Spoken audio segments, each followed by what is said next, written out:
2022. Happy New Year to you, Dennis. Happy New Year to you, Moose. And a big New Year welcome to everybody here on the live edition of the SMT Podcast. Guys, let's ring in the new year with a great show, man. Welcome, and thanks for being on with me tonight. Thank you for having me as always. You're the best, Dennis. Moose, what's good, buddy? Man, we got critical news today. Yep, critical. That's why, I was talking to the Cha-Cha Sneed here, and we got it. We had to make it happen, man. We had to make it happen. You assembled the army. Yeah, exactly. Let's do some welcomes in the live chat, and then we'll get started with the show. I went ahead and posted a poll. If you guys want to go ahead and cast your votes, the voice of the people, the SMT Nation, your opportunity. Go ahead and do that. I posed the question: does the Transportation Department have say in the C-band issue? So you can vote yes or no. Let your voice be heard. We got Joshua H. We got EM Tech. What's up, gents? We got Aaron P. We got Big Barry in the house. Happy New Year to you, my friend. Big Term is in the house. What up, man? Hashtag 2Live Crew. Absolutely. We got a Shay. New year means new opportunities for what will happen. Curious to see what comes out in wireless other than the rollout of C-band. All right, so maybe that's a foregone conclusion. What's up, Big Kaz? Got you in the house. My brother from another, TK. What up, man? Good to have you, TK. Glad you could stop by. Happy New Year to you guys, to everybody here in the live. Big shout out to Mike West, the homie. Hashtag Mod Squad. What is up, good people? We got Joseph lurking in the UK. He's probably pretty late in the UK, isn't it? Probably about 1 a.m. or something like that, I'm assuming. I know our fellers over across the pond are, what is it, like six hours maybe? We got Michael. That's right. Let's see who else. Did we miss anybody? We got Baby Yoda in the house. We got Tim. Good to see you guys. Cesar's in the house. We got Tech with Obed. Just got the news. There you go. Life is good, man. No complaints. Big Sean, what's up, broski? Austin is here. We got Mark in the house. We got Chad. Good to have you guys. We got Scott, and then we have Vivian and Craig to round things out. Glad you guys could be here for the live edition of the show. Hashtag 2Live Crew in the live chat. And then for those watching this on DVR after on the replay, hashtag replay crew. All right, Jens, you ready for this news? Yeah, lay it on me. All right, so here's the situation, right? The head transportation representative, the secretary, I think his name is Peter Buttigieg. Buttigieg, is that right? Yeah, Buttigieg. Okay. Irrelevant pronunciation. The guy has no. Anyways, go ahead. Hold on, you're giving it away. Anyways, he asked for a formal request to delay C-band from AT&T and Verizon, and of course they're voicing the potential interference risk with the radio altimeters. All right, so the request went. I think it went out 2 days ago, Moose, if I'm not mistaken. The request, we heard about the rumbling since Thursday. The last day of 2021 on Friday was officially sent, and now on the 1st of the month we have now this, which is why we're talking about it today. Yeah, man. The request went in, obviously voicing their interference concerns. I think the real issue here, Moose, it's saying here they want a 2-week delay for C-band. Okay, so if Verizon wants to go live January 5th and AT&T was planning on going live January 5th as well, they've since put a pause on all that. But let's say January 5th was the time frame, right? A 2-week delay puts it at the 19th. It says here that the request was holding off on the 5G services, the C-band, near priority airports. Well, what exactly does that mean? To me, it means like within a certain vicinity, like a 5-mile radius or something like that. Now, here's the problem with that. In and of itself, that may not seem like a big deal, but these are what are referred to as PEAs that are top 46 in the country, especially when we talk about things like Newark Airport, RFK, Jesus. Oh yeah. right? I mean JFK. JFK. Thinking Ricky Florida Keys, bro. JFK, right? Mhm. These are big time airports, and Yeah. if you don't have C-band there, International. like like what did you buy the spectrum for? Right? Verizon spends upwards of $40 billion. You know what's AT&T interesting, spends Steve? upwards of $27 billion. You know what's interesting, Steve? They didn't mention Chicago O'Hare. They I didn't think they mention did mention LAX. Chicago Oh, O'Hare, they did. Okay. but Did I they did mention not hear anything about LAX? LA though, which is Right. interesting. And Right? Dallas. And Yeah, I Dallas. didn't see those. And the I think reason why maybe I bring those Houston, up, maybe they're Houston. big. Oh yeah, I think Houston they, possibly. I think they mentioned Houston, but yeah, weird. Mhm. When you think about like the top 10, I mean, DC's got a huge airport. Atlanta's got a huge airport. Well, actually, no, I think Atlanta's block B or C for C-band, so they wouldn't be in there. NDC, actually, now that I think about it. All right, so that makes sense. We didn't see those, but yeah, not all PAs represented, but they refer to them as critical or priority airports.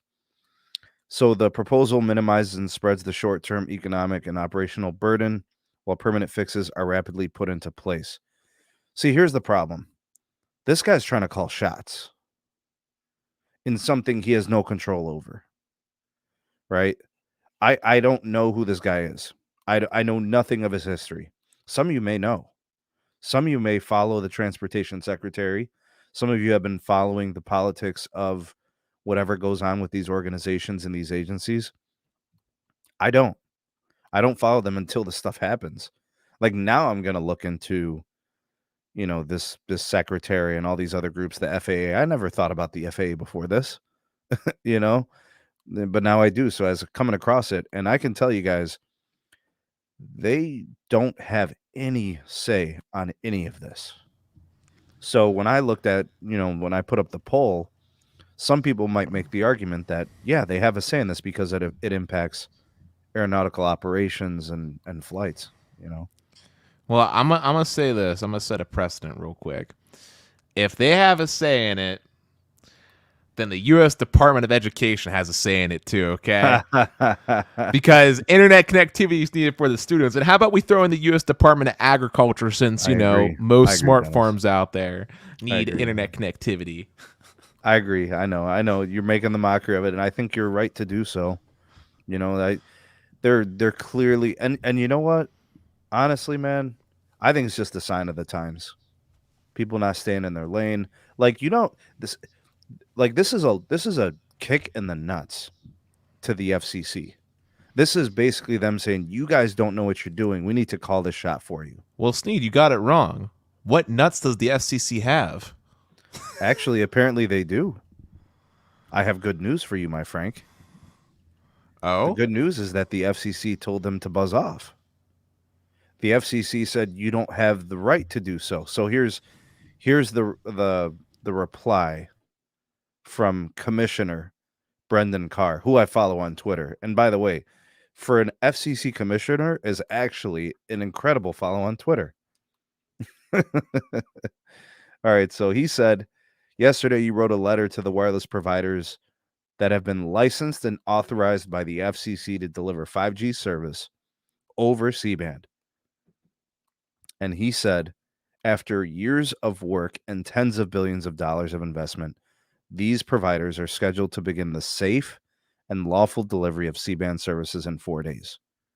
Despite all this, your letter seeks to prevent them from doing so. You want to break the C-band rules and, in fact, replace the FCC's regulations with your own undefined and unregulated framework. I love it, man. Basically, it's the political version of go fuck yourself. Yeah, like how dare you try to tell us what to do? And he's right. The FCC is the governing body of of telecom and whatever's going on with spectrum and radio transmission. That's their job. I wish I could agree with you 100%. But can I tell you something, Sneed? That's going to be a hot take. Hot. I don't think Spicy. the FCC has had a historical track record of actually living up to what they're supposed to be if we look at the past decade. I mean, They have neutered themselves. They've neutered themselves, which is why we're in this predicament to begin with. Yeah, but this is a new FCC. Maybe. I mean, well, what do you mean maybe? The moment that we actually got a commissioner and a chairwoman Rosenworcel, she literally started making decisions. Good decisions. There was like she literally like the day she became the chair, she wrapped up the track phone deal. No delays, no pauses, no nonsense, no tomfoolery. It got done. See, here's how I look at it, Dennis. Our our country's been going through such political indecision. We just needed decisions to be made, and we got that with this FCC. And the decisions were fine. They put protections in place for the for like the prepaid market. They secured what the lifeline support for like I don't know how many years it was. Moose, do you remember the number of years? I think it was 10 years or something. Yeah, it was like several decades. Yeah, they got it was like 2 decades. Yeah, maybe 20 years. They got exactly what they wanted, and Verizon's like, "Cool, we got it. It's all good." So they actually, in my view, they're doing better today than they were under Ajit Pai. I agree with you, and you won't hear me fight you on that. But here's my stance on it. Let me actually expand it into like an actual like thought out stance. Basically, I don't think the FCC actually has the arsenal to actually enforce what they would want to be able to enforce to the level that I'd like them to see. I.e., let's look at like how telecom companies are treated. They're not listed all. They're not all listed under. I want to say it's Title II is the correct title. And Moose, correct me if I'm wrong, but I believe they got that signification that would give more control for like different types of regulations that could be put in place about how things go. And also, if we look back at what started this whole event, the FCC took a long time to shut down the FAA. Like, why did the FAA even get this long grandstanding? Why didn't they just shut down immediately saying, you know what, this is our concern, and we already did the research saying X, Y, and Z that this is safe? Why let the FAA go on this tirade? Big shout out to Lawrence. Thanks for the super chat, buddy. The $4.99 super sticker. Thanks very much for that. And Lawrence, you get the first super chat of the year designation. Appreciate you, man. Thanks for that. And ringing in the new year with the super chat. The what is that? A jumping remote controller, like a Game Boy or something? Very cool, man. Nice pick. Very good. But yeah, Steve, what are your thoughts on that, man? What I just mentioned. I don't know, man.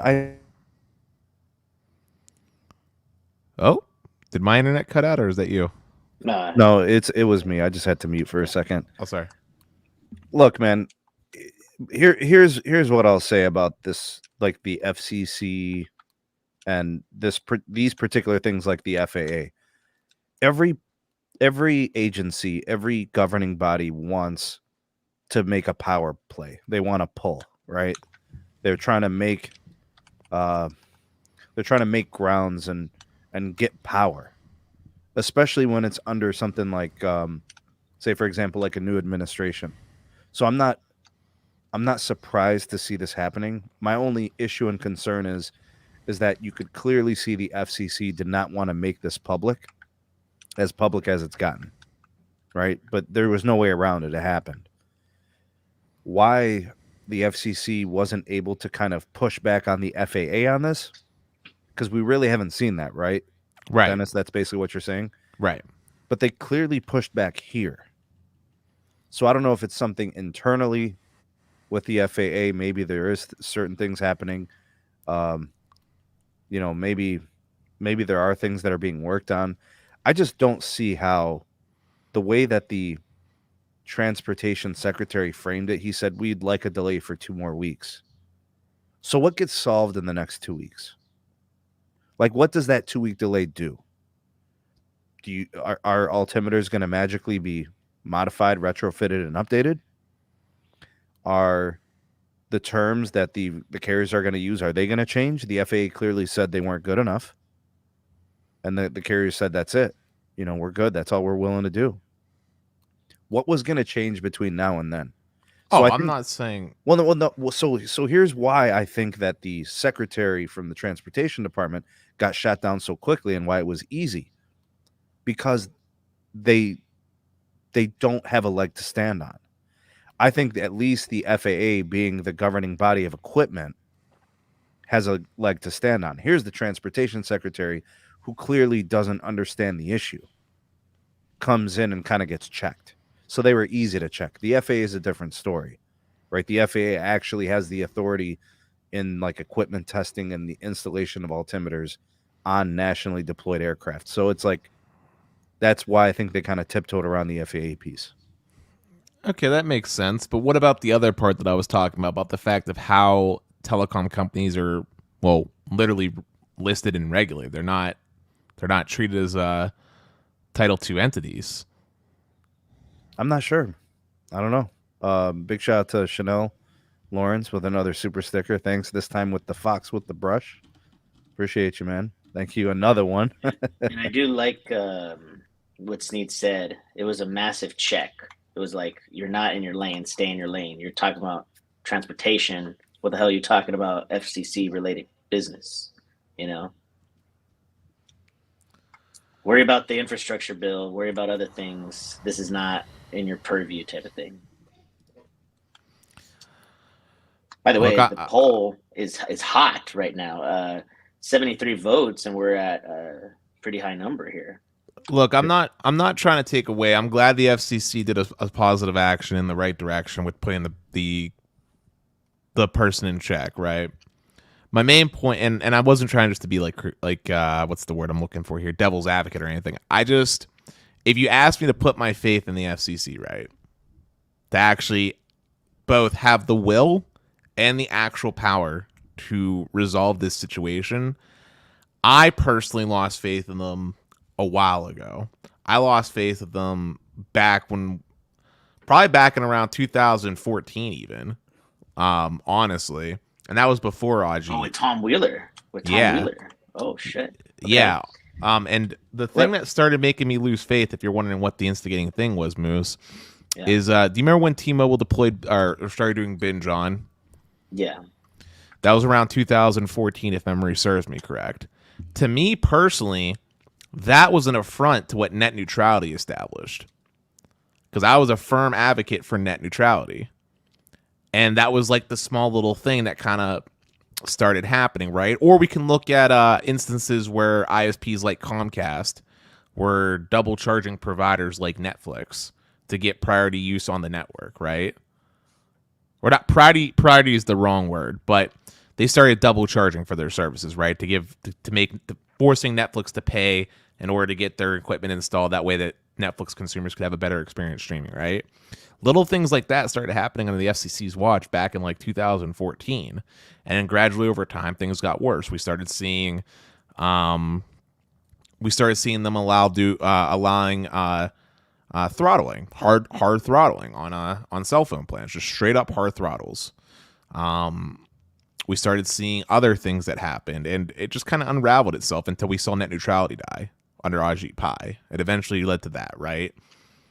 In the same vein, they've had opportunities to expand their capabilities when it comes to how they can regulate the telecom companies. There was actually a vote that talked about putting these ISPs and different things under Title II, so stricter regulations could be put in place by the FCC to put it more in their wheelhouse, but they didn't. They left it up in the open. So now we're here in 2022, and we're encountering issues that honestly would be non-issues had the FCC not sort of relinquished power and control and let it become this sort of wild, wild west of sorts, right? If the FCC would have done this new recategorization of the telecom companies, then the FAA would just straight up not have a leg to stand on, period, because it would solely be in their domain, but they didn't do that. Yeah, the Title II thing is very interesting because of the presence of basically you're saying that any ISP, whether wireline or wireless, is considered a utility, which changes the rules on how you can essentially regulate that. You'd have to have standardizations on pricing, It'd be like a similar situation to South Korea. I know we've talked about this several times. Yeah. Their version. Yeah, go ahead. Yeah, I mean, I'm aware of be treating it like a utility, but with that comes a lot more control and power that the government has and say, basically. Right. The only thing with, if that was the case, then they could have easily have just kept that the case if they never demonopolized the carriers back in 1984. That would have been the easiest way to regulate everybody because there was only one carrier at the time. Same thing happens in other countries too. I'm just saying that the only real example of what we have of that is in South Korea, where every single rate plan, every single promotion is regulated by their government. Well, Moose, as you know, when it comes to certain things in this country, I do tend to lean a little bit on the socialist side. In my opinion, and I know Sneed's going to hard disagree with me probably, but in my opinion, I feel like the idea of letting the private market try to resolve itself when it comes to telecommunications, both wired and wireless, to some extent was a failed experiment. That's my opinion. It might be the wrong opinion, but it's my opinion. And I feel like we would have been better off if they were much more heavily regulated, because there's a lot of things that happen that are not good for consumers. And also, when stuff like this starts happening, they don't have the same type of authority to decide what occurs due to the fact that they don't fall under this type of categorization. No, you're right. I mean, there is some reform needed, right? But right now, I'm thinking that it's not a good time to. Let me put it like this. Right now, nothing is going to change, because if it was going to change, it could have been easily fixed by one phone call to two people. The FAA commissioner, the administrative guy, and the FCC. And then the president could have easily been like, you know what? This is going through, period. Right? Billions of dollars have already been spent. Why until now, when there's been years of debate amongst the FCC whether or not to do this, right? Because before any auction, there is always conversations of, should we do this?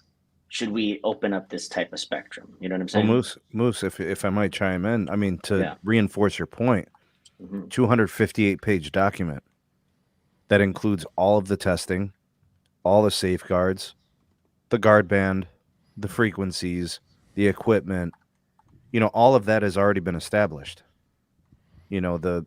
Like Commissioner Card outlined all of that. So it's not like, oh, well, we don't care about your opinion. It's like, no, we this has been tested. This has been in place for multiple years. You're coming out of left field, coming out of the woodworks with this. Like, this is ridiculous, right? Like, they're trying to prevent this from becoming a circus.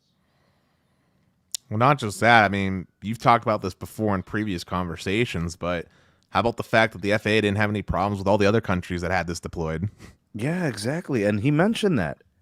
He put it in there. We've got 40 countries utilizing C-band in these very similar frequencies, and our planes go there. Our planes go there. They land on these air. Nobody has ever said that we have issues landing our planes in Germany. You know what would be funnier? I just thought about this.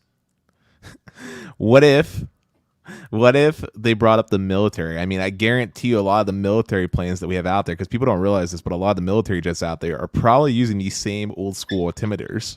Could you imagine if the military was to just stop operations in these different countries because of this C-band bullshit? Yeah. I think this is more of an indictment on the aviation industry not being ready and then willing, knowing this was coming down the pipeline, right, for several years, willing to, if there truly is interference, willing to risk the safety of their those that fly, their customers, the general public. Remember, in an industry that's regulated like airlines, this falls on agencies. Why isn't there more pressure on the FAA? Why isn't there more pushback about the fact that they're now starting to speak up as of October? Right? Well, I'll tell you Like, the answer. I mean, it's because the FAA was the first to go public about it and has been controlling the public narrative. That's the reason. just doesn't make sense. To know that something has been coming down the pipeline for this long, you have no leg to stand on. I know, but you're asking how. You said how are they the ones not getting pushback? Yeah, right. And I'm saying think about it like this, Lee. Like obviously we're in the know, right? We got information that comes from different sources. We got our pulse on this 24/7, right? Mm-hmm. But now think about what actually makes its way out through all the filtering to the mainstream media. What makes its way? It's the FAA statements, because the FCC has not really, for all intents and purposes, been making public statements until today on Twitter. So it's kind of like that whole what's that one saying? A lie spreads faster than the truth, or something along those lines. There's like a saying that talks about how a lie will spread much quicker before the truth ever makes its way. Yeah. The FAA told a lie. I think it's fair to say it's a lie or a misguided concern. It's made its way to the rounds of the mainstream person. And now the FCC is in this situation because they don't have control over the narrative. Let's go ahead and take a look at these results, Dennis. We just closed the poll. Does the Transportation Department have say in the C-band issue? 79% said no. 20% said yes. And I have no idea what happened to that 1%. I want to know. I genuinely, sincerely want to know, for the 20% of people that voted yes, I would love if you could comment your thought process behind why you believe the Transportation Department has a say. Yeah, I have a hard time wrapping my mind around it. I don't see why. And obviously, like putting in a formal request that's all nice and dandy. But you could tell by the response from Brendan Carr, they're like, we don't care. And actually, I get the vibe from like the FCC chairperson, Commissioner Brendan Carr, that he's like, nah, dude, January 5th, that's it. We don't care what you want to do. We don't care about the time frame. We don't care, Now, have we officially investigated what is going to be the process if there is going to be a lawsuit? But the lawsuit is going to be on the FCC. I have no idea why everybody thinks Verizon and AT&T are going to get sued. I can't wrap my mind around it. They're not going to get sued. The FCC will be the ones getting sued. Hey guys, sorry I'm late. Yeah, that's correct. Hey. So the carriers can only get sued if only one thing happens, as if they launched the assigned frequency that they've been signed to by the FCC. And to be honest, the FAA has no case. I was actually thinking about this whole situation. What is better to happen is if the carriers were to sue the FAA, and this will allow them the government, right, to pay for and fund whatever fixes and adjustments that they need to make to their altimeters, right? So the FCC and the carriers have a winning battle here. The FAA does not. So here's and big shout out to MS. Thank you for that super chat. Happy New Year to you also. So they don't have a say in this particular instance, and I'm going to tell you why. The FCC has a 258-page document outlining the rules, laws, guidelines, however the C-band thing is framed. That has already been produced and in place for over 2 years. You didn't send over this request 2 years ago. What have you been doing for 2 years? Dude, seriously, if I was Brendan Carr, I wouldn't have even been that nice. I would have used a 4-letter word combined with a 3-letter word. Okay, we'll censor it. Buzz off. Right. Like think about it, bro. Like for the last 2 years, because they set the standards and the guidelines and the policies on it 2 years ago, and then they auctioned it a year ago, and they assigned it last January. So like, this is not like, oh my goodness, what has just developed in the last 90 days? Oh my goodness, the planes are gonna fall from the sky. Right, and I also want to point out something really quick. So before an FCC launches spectrum, they actually have to do field tests and field studies. The FCC themselves.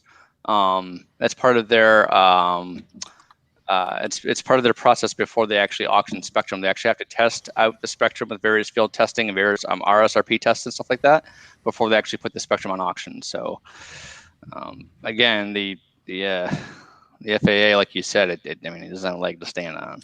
If the FAA and the whatever groups chime in on this, if they are successful in slowing this or stopping it, the FCC can just shut it down, bro.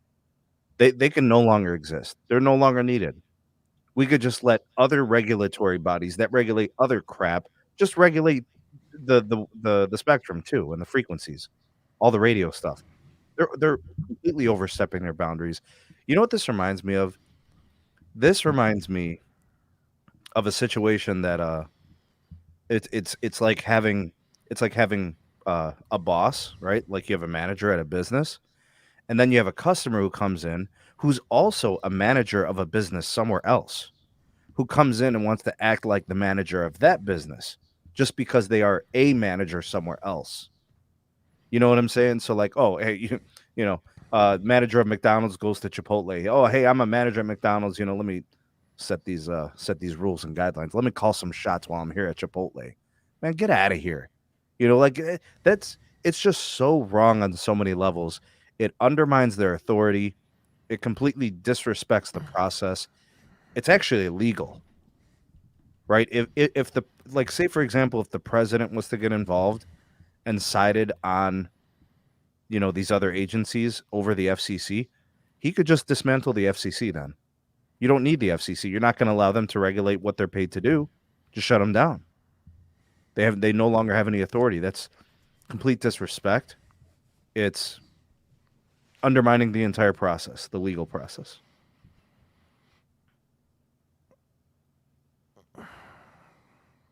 And I'm not saying that the FAA isn't needed. I'm saying that everything that's in place is now going for nothing. It's now useless. You know what I'm saying? Like, what did we just do for all these years and the auction, and what was all this about? What was it for?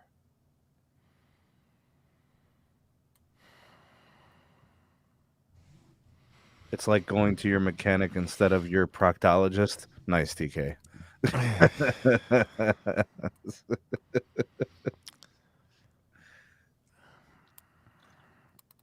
I don't know. Maybe I'm just. I mean, look. I thought when Jessica Rosenworcel was finally appointed to her chair position, I was like, all right, she's got to start making decisions, and she did.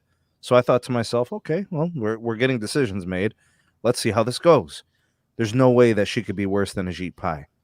And I know a lot of people were like, where is she on this? I think she's trying to keep this very low key. She's not trying to stir the pot.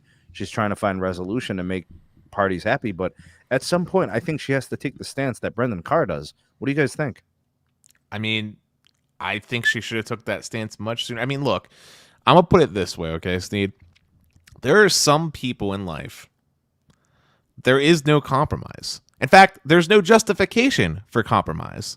It would be like, the best example of this, Sneed, would be like if I started trying to tell you how to spend your money that you earn, right? Where's the compromise on that? No, you just tell me to piss off, right? Like that's the example. And the FCC should have took that stance immediately. Don't even entertain this joke, right? Unless there's something we don't know behind the scenes, don't even entertain the joke. They should have got in front of the public years ago, because they know public perception is what's most important in a lot of these things, and just been like, look, this is unsubstantiated. I can't say the word. Sorry. Unsubstantiated. Thank you. Yes, that word. Okay. So here is our our 400-page document showing the research. And if you don't want to trust U.S. government news, please look at the fact of all the planes that go to Germany, blah, blah, blah, blah, blah, where all these other countries use the service. And then that would have been the end of it. But they didn't do that. Sneed, I actually sent your email if you want to show your viewers the FCC testing document. It's a 53-page document.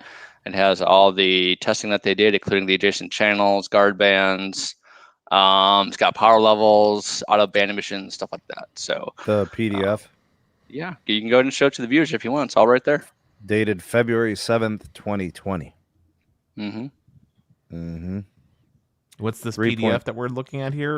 It's the rules for C-band. And it actually also mentions the altimeter frequencies up to 4.2 gigahertz. Yep, it has all that stuff in there. It's all been tested. See, they have to test everything. Yeah, exactly. Everything. They have to test stuff like that. Yeah.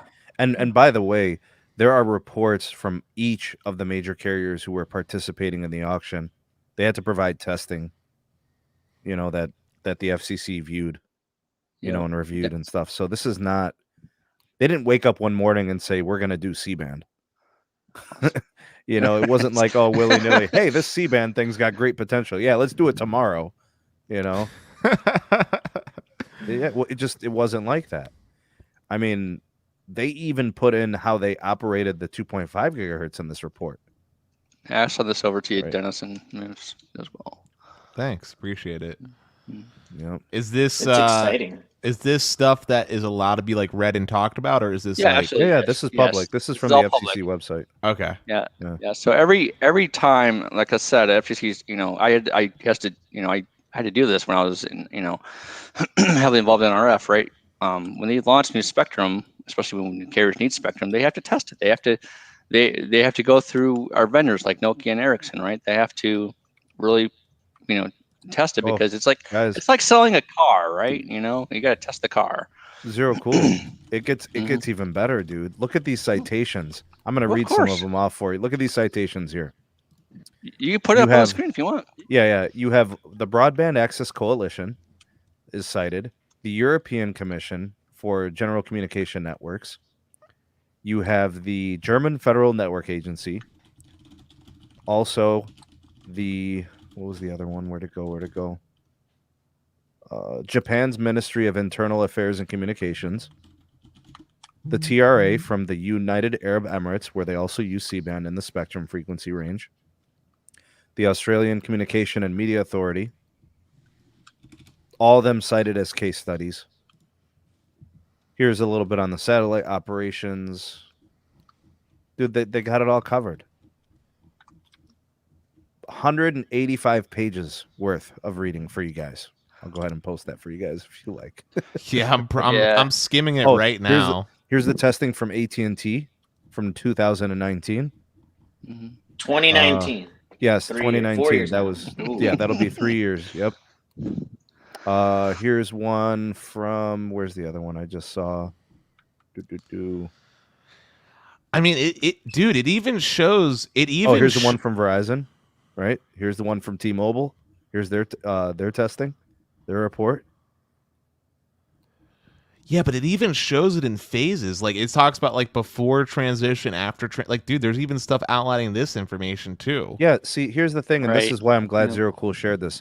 These types of reports, these are produced before every single auction. These reports were provided at AWS, PCS, 600 megahertz, everything.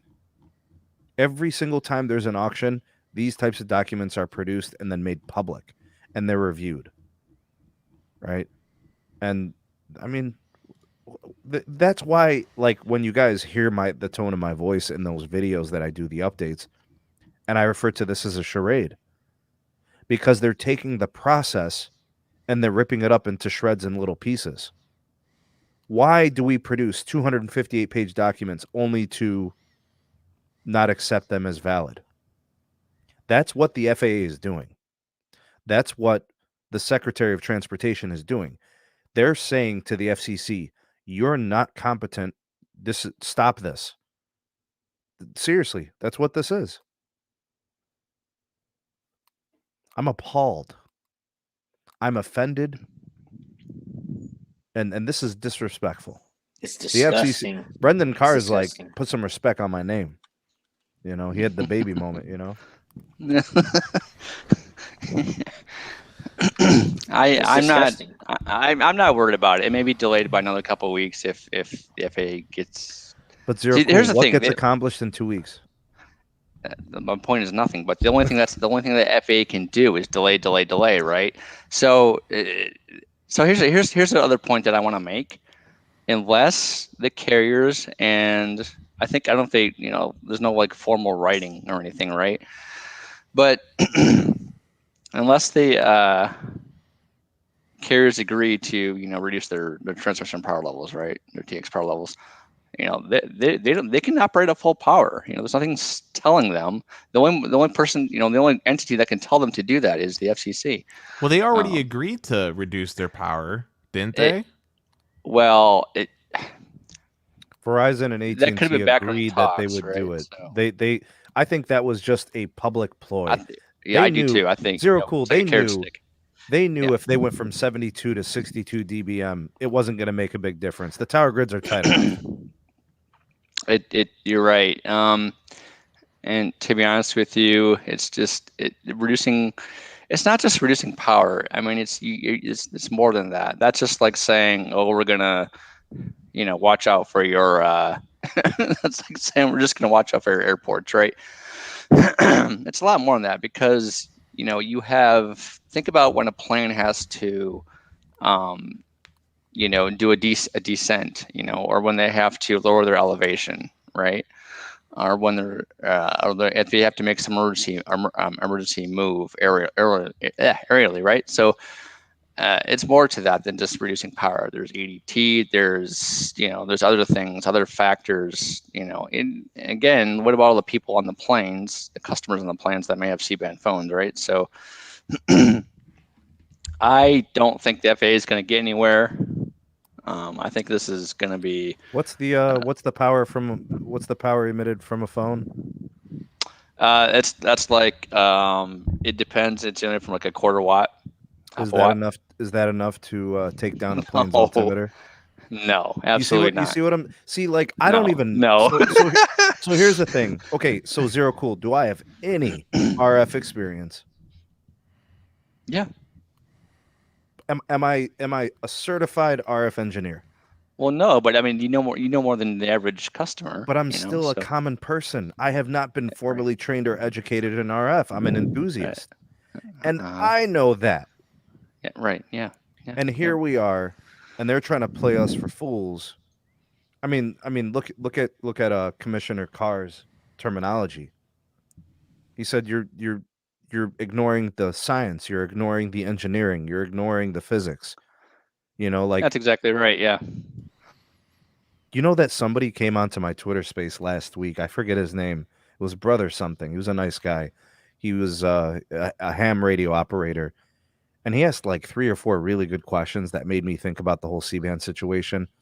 And me and him both walked away from the whole thing thinking to ourselves, if the radio altimeters are pointing down and cell phone towers transmit out and the power levels are always kind of like regulated, like they've got certain stipulations and they've got all these rules and guidelines. He's like, I don't even see how it could happen that far in guard.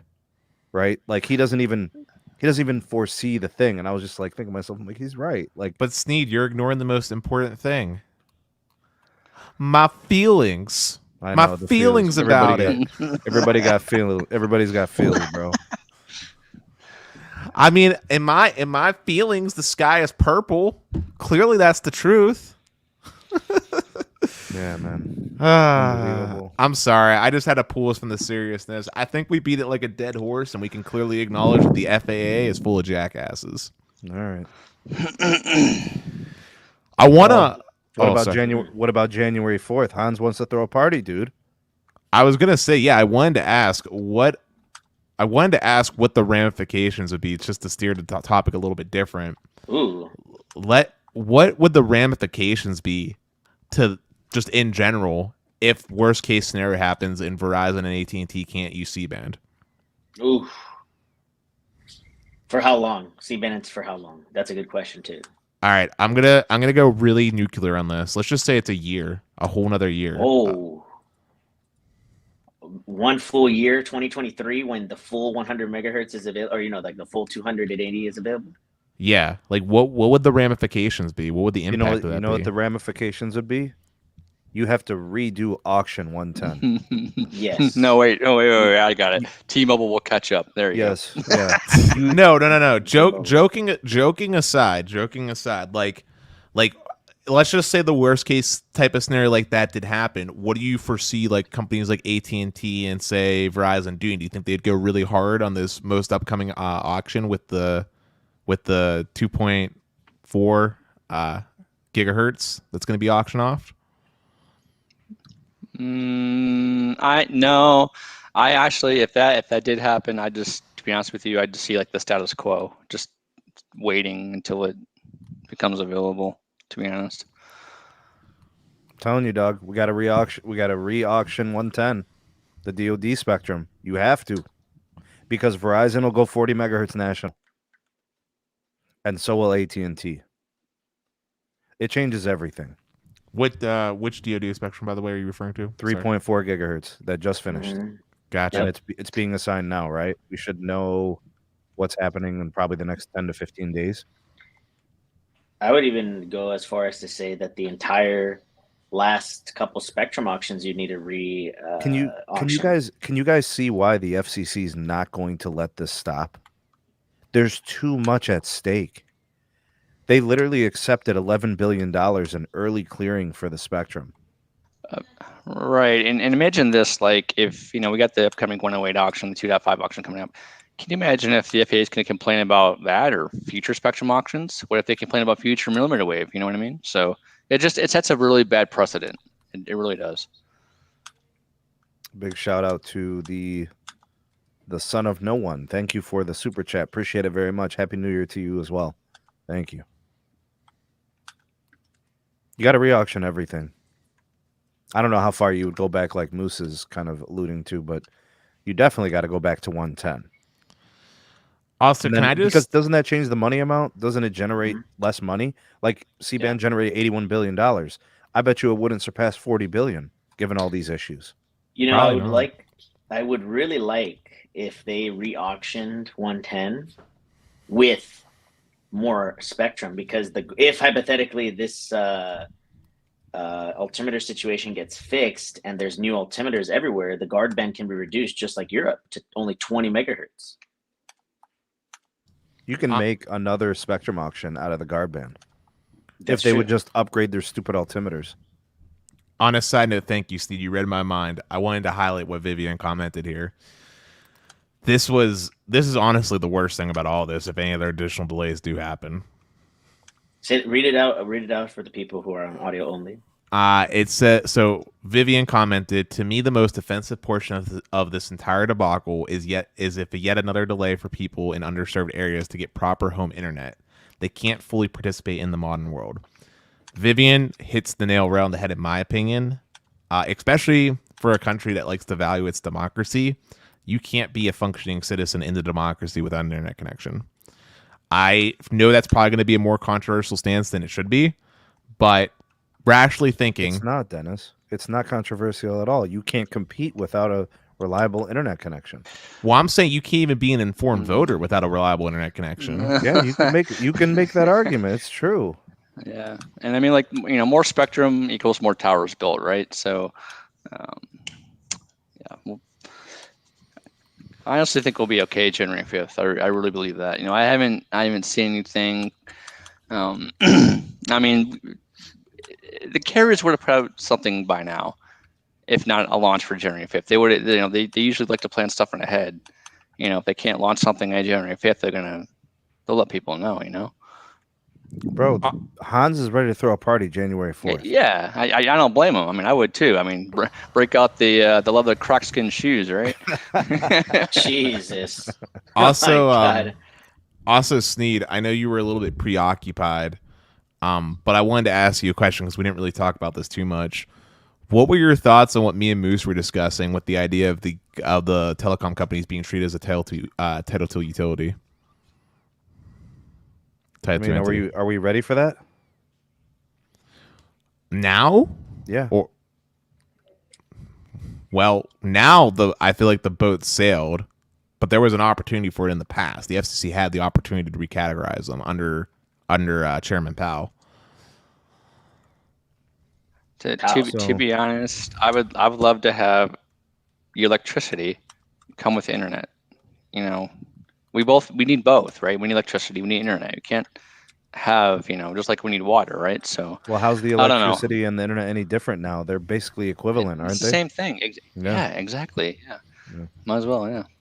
Well, the reason I wanted to talk about it and I didn't touch on the comics because we kind of went on to a different tangent, but there were some people commenting that government regulation inhibits innovation. Like, do you kind of agree with that mantra? If for some reason the government were to treat internet as a utility, do you think it would inhibit the innovation that we saw so far? I have really strong opinions about this. Please, I am down for strong opinions. As you see, I am not one to stop myself from my strong opinions, which I know are strong opinions. So go ahead and shoot. The reason why I know, coming from the business side, what happens when hypothetically a business becomes federally regulated to the point where they're essentially the state owns anything that they do. Perfect example is the recently they've been talking about regulating more Facebook, right? But I don't know how we can do that effectively without reducing the how do I say this? The output from Facebook, because there's no competitor to Facebook, right? So going into telecom in that mindset, if you have no incentive to continue making more money, why do you spend billions and billions of dollars to improve the existing infrastructure? You get what I'm saying? That at a certain point, if you regulate it to too much, there's no incentive for the carriers to improve their network. Period. I mean, I get that argument because I've seen what bad government agencies can look like. For example, take like getting your driver's license at the I'm blanking so hard right now. DMV. Thank you. Take the DMV for example. Poor execution, right? But then you think about something else like the electric companies, which I think is the most apt comparison to this, right? Electric companies still, well, because they're forced to, go out of their way to connect people, but they also still go out of their way to upgrade things too, right? Like, they don't just let the electric go out. And in the same vein, there's also still technically some choice in the market for electric because there's resellers of the electric companies. I'm sure you get those little ads in your house mail, like, come switch to blah, blah, blah. Even though the rates will probably be roughly the same, if not more expensive, it's still choices. Like, if you don't want to deal with that specific state company, right? In the same vein, like, telecom could be similar, right? Like, I'm not saying the government needs to be call USA.gov for your internet. It can still be like AT&T exists, Verizon exists, whatever. But instead of them being the owners of all this infrastructure with their own private networks, the networks become a shared resource. When spectrum goes out, it becomes usable across the board. When it comes to who needs to invest in making these deployments, the government sets aside the money to do these deployments because it's critical infrastructure to the nation, right? Like, in the same way, I know this is going to get really ragged on, but like, in the same way we invest in our roads because we know roads are an essential piece of infrastructure for commercial purposes, military purposes, insert whatever. Internet is the same way. Business cannot be conducted without it. Communication is critical to everything. Okay. I doubt there's not incentives that are there to keep things going forward. I'm sure there's plenty of incentives to keep things moving forward outside of just monetary profit that would stop that from happening. Big shout out to Chain. Thank you for the super chat, my friend. Verizon and AT&T should start their own private investigation whom created the whole interference concerns theory from the beginning and make them pay a painful price. You could see that James aggravated by this whole ordeal.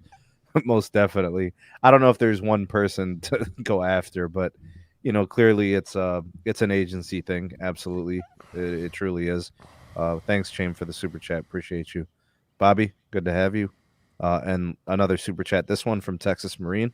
Thank you for the super chat. February 1st, Death Star CEO Lord Vader shows up at the FCC with a C-band receipt for a refund if the delay is still ongoing. Yeah, man. See, that invisible spectrum has some real life receipts, man. Most definitely. It's a lot of dough. They spent $27 billion plus the relocation, and think about what they had to do to make this work with Verizon also to get the 40 megahertz in block A, right? I mean, a lot's gone into this. What's up, Hideka? Good to see you. Oh, socialist Dennis is just Sebi. No, he's responding to the other person that said something along the lines of everything I said was socialist nonsense. Oh, okay. All right. It's always funny, man. I mean, hey, look. I'm not saying I'm 100% right? I'm not saying that at all. I mean, they're just like proposals of ideas, right? But like, I will just say this. I know South Korea, which has the best internet period pretty much in the world, does something akin to what I would like to see happen. And as someone else pointed out, in places in Europe, they do similar proposals of how like this infrastructure is treated. I personally view the progress that the U.S. has made with all the bountiful resources that we have to be almost a failed experiment and poor execution on these resources. Like, if we look at any one network to this day, and I know there's a myriad of things that have caused this to happen, but in short, if we look at the end product, there is not a single wireless network in the U.S. that is doing a good job, in my personal opinion. Like, I'm going to take a page out of RFK Tech, who's a little bit more extreme, but he's got a point. No, seriously, he's got a point. There's not there's not a single network in the U.S. that ever lived up to what the LT could have done. Not a single network. LTE, like the speeds that we're seeing on 5G UC right now from T-Mobile, are speeds that were attainable over LTE and speeds that South Korea already had back in like 2018. 100%. And that's why Ricky always says, oh, you're enjoying your LTE plus, LTE advanced, because it's the truth. But that's not the carrier's fault. I know it's not the carrier's fault to 100% extent. Like I said, hold up. Are you saying that it's not Sprint's fault for competing and being able to compete, and that T-Mobile should have never been? Actually, Sprint's the only carrier that could have did this in LTE. Correct. Until CBRS came to market. Right. That is the T-Mobile. only. Now T-Mobile, right? Because they have the 2.5 gigahertz. It's all about spectrum. So if we're gonna, I don't want to necessarily say place blame, but the accountability piece, part of it may actually fall on the DoD, right? And like part of it may fall on our regulators like the FCC. Like I said, I know there was a myriad of reasons why we ended to this front, but part of it, in my opinion, is because we're trying. This is a really hot take. Part of it, I believe, is because we're trying to force competition in an industry where it might not make sense to try to force competition in said industry. Like, but we're not forcing it. They're eagerly competing against each other. I've never seen a time in wireless telecom where Verizon is fighting for their life. You name one time where Verizon was not the clear industry leader in wireless. Because one could make the argument that today they are not. So I think you're kind of missing what I'm going for here. Let's look at the because we have this de facto option in the US that we want to have 4 competitors, right? We want to have 4 national competitors. That's kind of been the status norm of what's been accepted, right? You'll agree with me on that point? Yeah. Okay. Good. Let's look at Dish for a moment. Our new 4th competitor to replace Sprint. Do you see a world where they actually can compete on a national level, Not the optimistic view, not the they might have 30 million. I mean a real competitor. Do you see that world? I'm still trying to figure out how this circles back to your LTE thing, though. Just give me one. Just Ride with you? Okay. Just all ride right. with me. All right, I'll ride with you. Ride with me.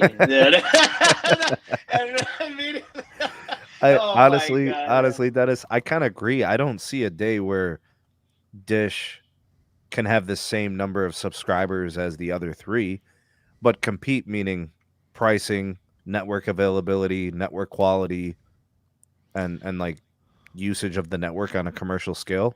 Yeah, they could do it. It might be 10 years from now, but they could do it. All right. The reason why I brought them up is because my next point was going to be this. If you agreed with me, then the case would be that Dish doesn't need to exist and the spectrum would be better off being given to the carriers so they could do things right. In the same vein, in the LTE era, since Sprint wasn't able to compete, they were clearly the failing option, right?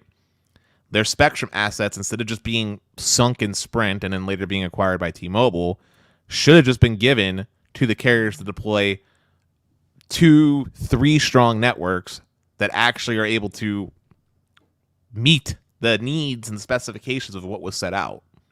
That's where I was going for with that. That's why I brought up Dish. Why force a Dish to exist if Dish is never going to necessarily serve the same competition scales of Verizon or an AT&T or the new T-Mobile? Why force that to happen is kind of where I'm going for with this. I mean, I have no argument. I've always said that the T-Mobile and Sprint merger ended up working well because T-Mobile is legitimizing the deployment of the spectrum that Sprint wasn't. So to me, I'm okay with the merger. I see T-Mobile doing the home internet. I see T-Mobile creating a capacitive network, and they have competitive pricing. So I think the competition in the U.S. is healthy. I've always thought that Dish's opportunity was to do all of this on their own years ago when they bought the spectrum. Right, and I'm saying but that they didn't want Dish to put up the capital, and that was kind of that thing. But yeah, I agree with you in the premise that you don't need four carriers to have competition. Right, and I'm saying that I think things would be better if Dish didn't exist because you talked about how much mid-band would be needed if someone needed a mid-band network, right, for the carriers. Mm-hmm. I think we'd be better off if instead of Dish wasting their time and their money, the spectrum that they got, just give it to AT&T and Verizon. Boom. Yeah, but they have a right to own it. They bought it. Buy it back from them. Okay, but I'm just saying, I mean, they're a holdings company, so they're in business, and that is an asset. That's like owning a house and then somebody coming and telling you, we need to take your house. You're not living in it. And by the way, if you have 3 carriers, pricing will go up. That's why the fourth carrier is so critical. It's not going to go up because of anything other than 5G investment. Yeah, I don't like, honestly, Moose, I don't think it's because there's 3 carriers. I think it's because this thing is expensive. Let's look at Canada, right? Look at Canada's situation, right? Do you ever see them putting towers up in the middle of nowhere northern territories? Like no, on Alaska. It's right. The fiber is the closer to Detroit and the U.S. border than anywhere else. So that's why the fourth carrier is so critical, because it forces the competition point of lowering the bottom line, the bottom line pricing, because they have to compete somehow. So the only way to do it, cheapest carrier, boom, done. I mean, look, if we're worried about pricing going up, right, which it would, if there was only 3 options, that's a very likely outcome, then that's where the government needs to step in and set minimum accessible tiers for pricing. Yeah, but I don't see how you guys are just automatically assuming that pricing is going to go up because of lack of competition. They are fiercely competing right now. The value proposition and the cost per gig of data has decreased every year. Even the carrier's cost of operations has decreased every year. Yep. What? Whoa. You better retract that statement. No, I'm not going to retract that statement. Okay, hold up. Okay. If you're going to to some extent, right, Sneed? Hold up. Yeah. Hold up. T-Mobile is spending more money than last year simply because they have to get more 10 gig backhaul everywhere, correct? That is an operational expense increase Yeah, year but over Moose, year. the two companies separately were spending more money. They were spending more money because they had to have two separate marketing budgets. They had to do other stuff. But So that the was end of the day, that's the concept of the synergies. Like the I'm end telling you, Moose, the that end of the day, they're going to be spending more money than one single entity, T-Mobile. That's the point. Moose, the carriers on a per gig basis, it costs them less to produce that for their consumers than it ever has. Now I would agree with like Verizon. Now when you start working in the new spectrum cost, that changes everything because they just spent $81 billion on C-band and they just spent $21 billion on the lower C-band, right? So that changes the dynamic a little bit. But through the LTE era, the cost of operations decreased every year. Yeah, I'm going to have to go back into the. Go ahead.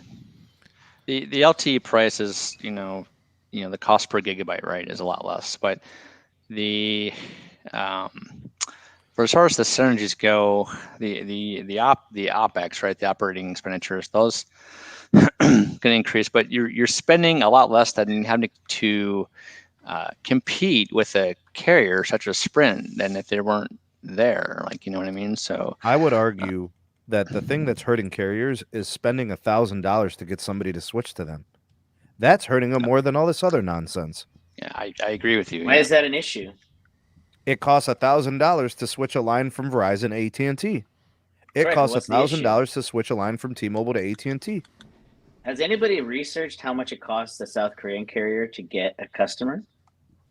I have not, but I'm going to assume that it's probably somewhere in the realm of $600 to $800 US. No, significantly more. I did the research back in 2019, and the biggest reason why people switch is simply for the device. But the subsidies are not as great as the subsidies here. So $1,000, like you mentioned, right, off of a phone in the United States. Do you think that they're doing $1,000 off a phone? No. The only one that was doing nearly close to that was LG U+, which had the buying power of their own manufacturing from their device unit. So they weren't even spending that much money to give away these free phones. However, they got sued by the government because it was anti-competitive and some other nonsense. Because in South Korea, again, you can't do what I just explained because you own the manufacturing of phones and you own the carrier. It's anti-competitive. You understand what I'm saying? I do. So here's the thing about the competition, ladies and gents. There is no proof of pricing increasing because we have three national carriers. As of right now, you would be predicting that it's going to increase in pricing.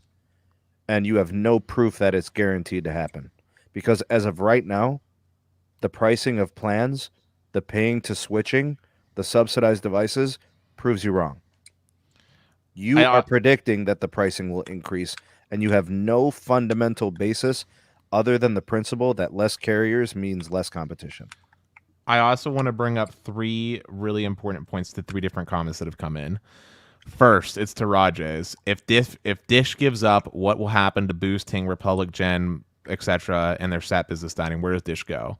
Well, my stance on that, and this is if you're someone that actually believes in capitalism, is they die. Capitalism is a ruthless thing, right? If your business doesn't serve a purpose, you die. Dish dies. I wish T-Mobile was dead. As far as Gabriel's point, I lived in 5 different countries all my life, and when there's less competition, the price is more. I'm still waiting for the pricing to go up because it hasn't, and the merger has closed. Well, I want to. Oh, sorry.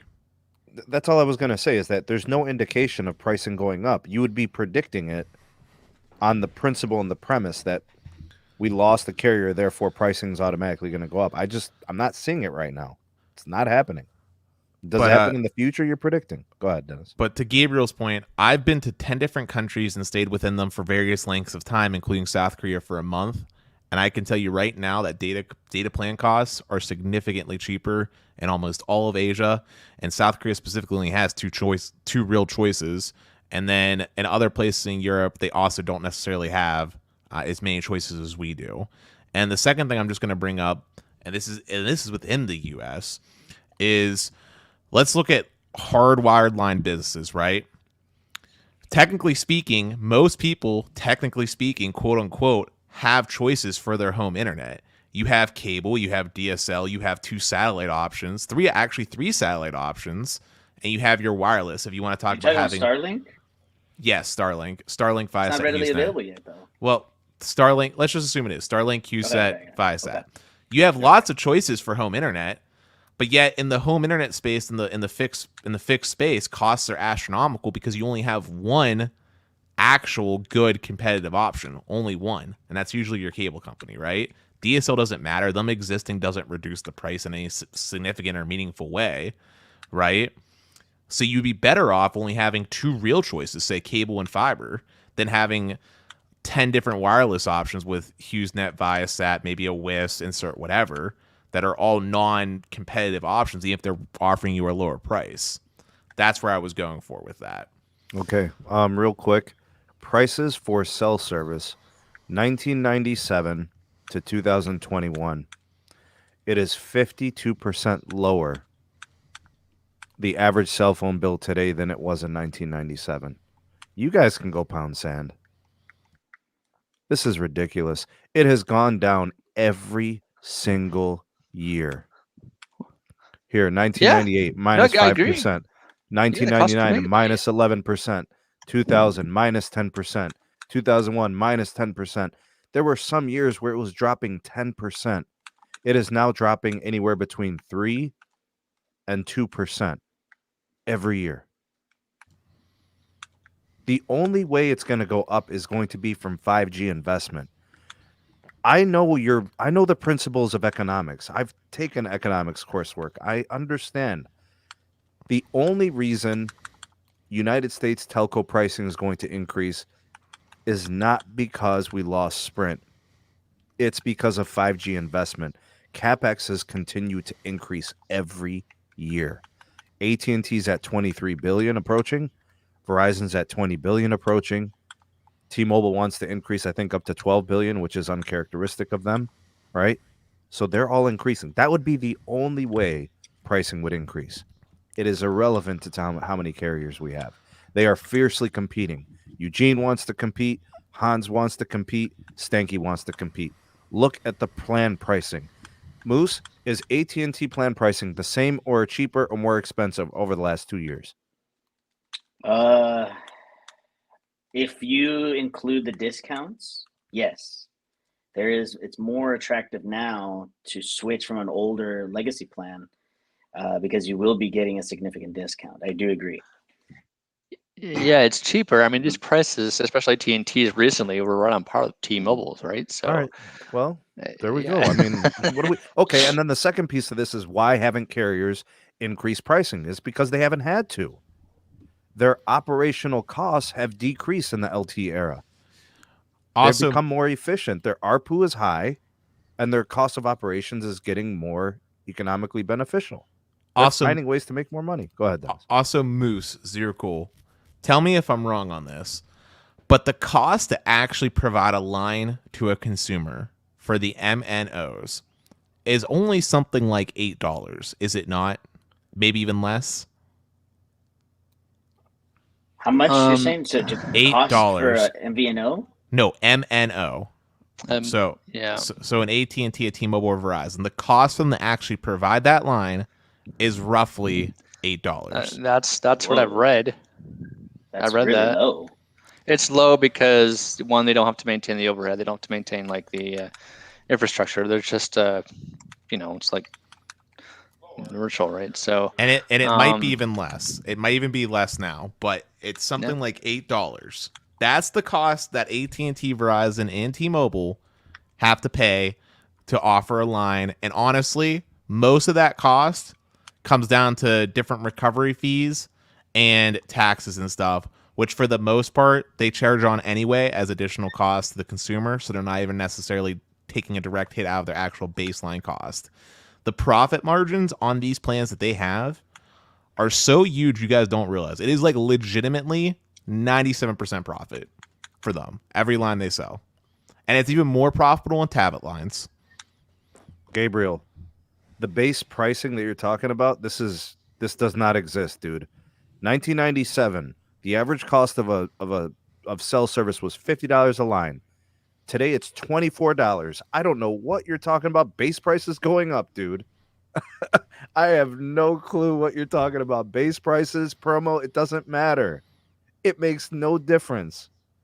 The cost of a line today is $24 a month for the average line. It was $50 in 1997. Pricing is not increasing. This accounts for inflation too. It does not matter.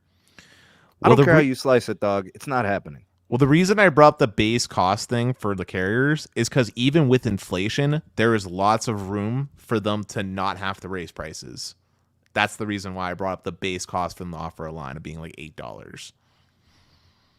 So if they raise prices, if they decide to, it's not going to be because of inflation. And honestly, see, I'm going to disagree with you. It's not even going to be because they have to from an investment standpoint. They're going to just strictly do it just to try to make more profit. That would be the reason justifying the need to raise pricing. $25 is not, it's not prepaid. My lines cost me $30, and I'm on a postpaid Verizon line, the expensive carrier. What you talk, bro? You're looking for excuses that don't exist. They do not exist. Single line pricing is fine. How many accounts have more than one line? Bro, you're fishing in an empty well. It does. This is data. I'll give you the link, dog. I'm not making this up. What you think I'm going to pull this out of my, you know what? This is data from the U.S. Bureau of Labor Statistics. All right, I'm done. We're good. I remember my first parents' phone bill because I was too young to be on it, and it was from Sprint actually. This is the little pin drop, commercials, and it was. I think they had I remember seeing the bill. And it was like a $2,000 bill for like, I don't know, must have been like 100 minutes or something, and it was horrible.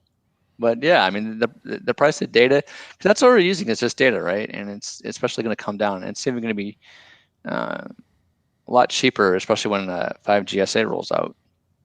I predict these prices, especially on the postpaid side, even on the MBO side, it's going to go down. Hold on, I want to bring up something for anyone that watches the best phone plans. Stetson and I did a little mini series when we looked back at the worst plans from all the carriers. That video shows, thanks to there's a website that lets you, the Wayback Machine. We were able to show the old plans that existed out there. Some of them were like $200 for 2 lines for the iPhone plans on AT&T. Just look at the carriers' websites on the Wayback Machine. You can see how the plans have changed. And some people are chiming in it's because of current day competition. But listen, prices were going down for a long time. Not just because of current competition. It's just the fact of the matter is that the cost to do these networks has continuously gone down from an operational standpoint with different generations of technology. And also, thankfully, there's been a very healthy MVNO space, which also drives down cost for what people are willing to pay. It doesn't have to come from having multiple networks building their own networks. You can have competition in other ways.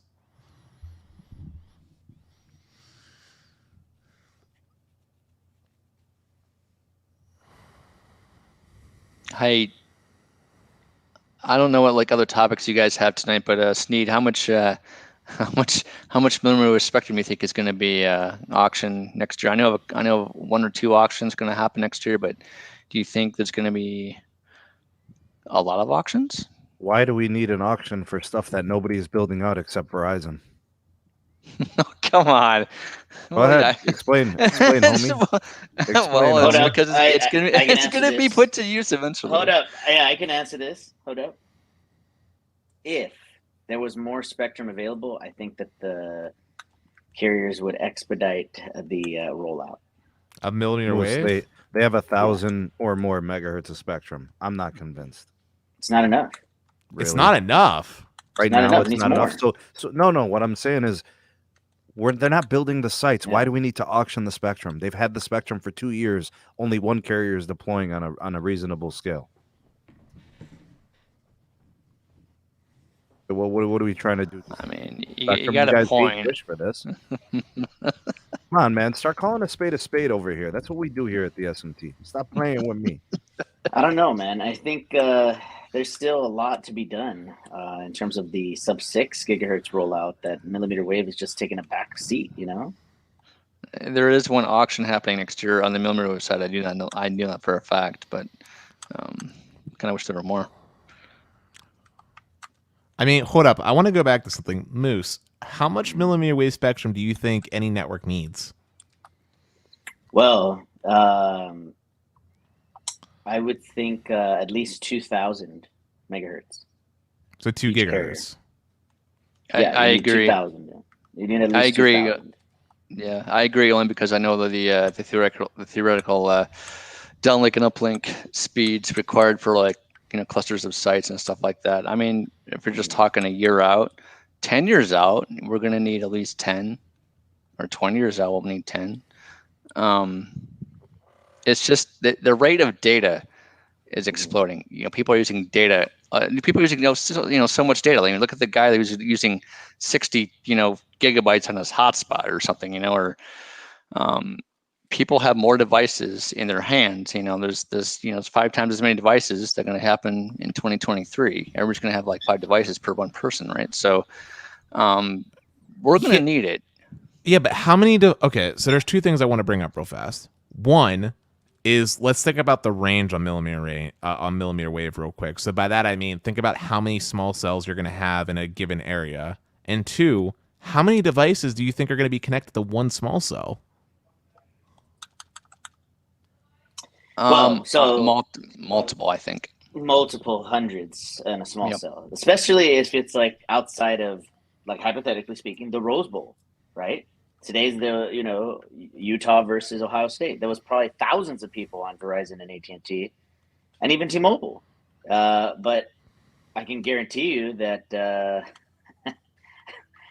the experience on the other carriers versus T-Mobile, it was just way better because of the fact that their DAS is upgraded. Their other DASs are upgraded with millimeter wave, increased backhaul, other enhancements. That's a great point. I mean, can you guys remember this must have been like 3 or 4 years ago, how everybody had so much trouble doing data at Super Bowl or at high-end football games, right? When millimeter wave came around with Verizon, all that kind of ended a little bit. So we definitely need more spectrum, especially in DAS environments and stuff like that. So I want to bring up something, and maybe I'm just really stupid when I say this, but when I was doing deployments for like medium-sized companies, okay, for their Wi-Fi networks, all right, we were dealing with sometimes instances where we might have over 1,000 employees that are going to be getting connected to these access points throughout the facility, okay? And the solution, because remember, Wi-Fi, realistically speaking, with all the different access points, we can only use 80 megahertz channels. The solution was just to have many access points set to a very low RSRP value to try to avoid them basically talking to each other, right? Causing interference. Right. And to get all these devices connected. In that same vein, what I'm going to go for here is, if the solution, like, you have multiple amounts more spectrum than that's available on Wi-Fi, and the solution is just to have more small cells, right? Like, that's the solution. Yep. So I don't see the need for more than a gigahertz worth. I mean, because a gigahertz can already do what? 5 gigabits per second, maybe more.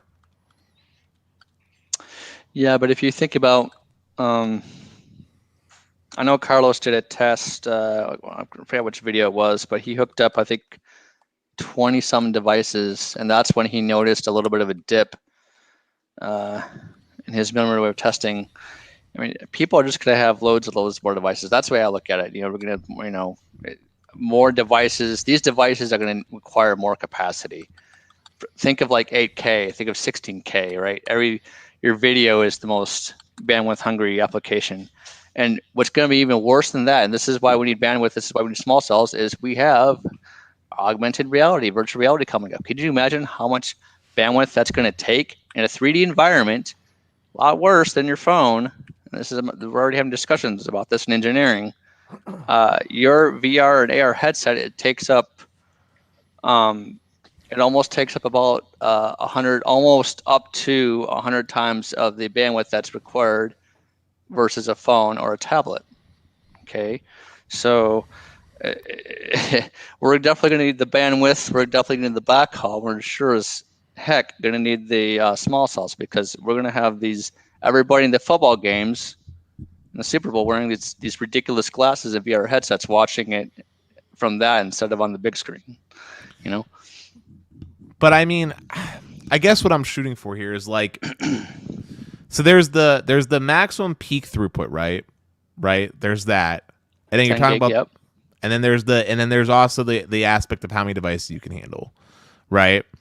Let's just say for the sake of argument, a millimeter wave site could handle what, 1,000 people, relatively speaking. Does that seem fair, or is that too many? No. Are you talking about a small cell or a tower? Small cell? Mm-hmm. It could hand. I'd have to look up the exact. It goes by actually your G node B. So basically, your base station will tell you how many concurrent connections it can handle at a time. Right. I think I remember it was 800,000, because we put the same exact ones, except a miniaturized version. So it's about 1 million. It's about 1 million. Yeah. Okay, that's perfect. All right, so it can handle theoretically about 1 million people with current tech.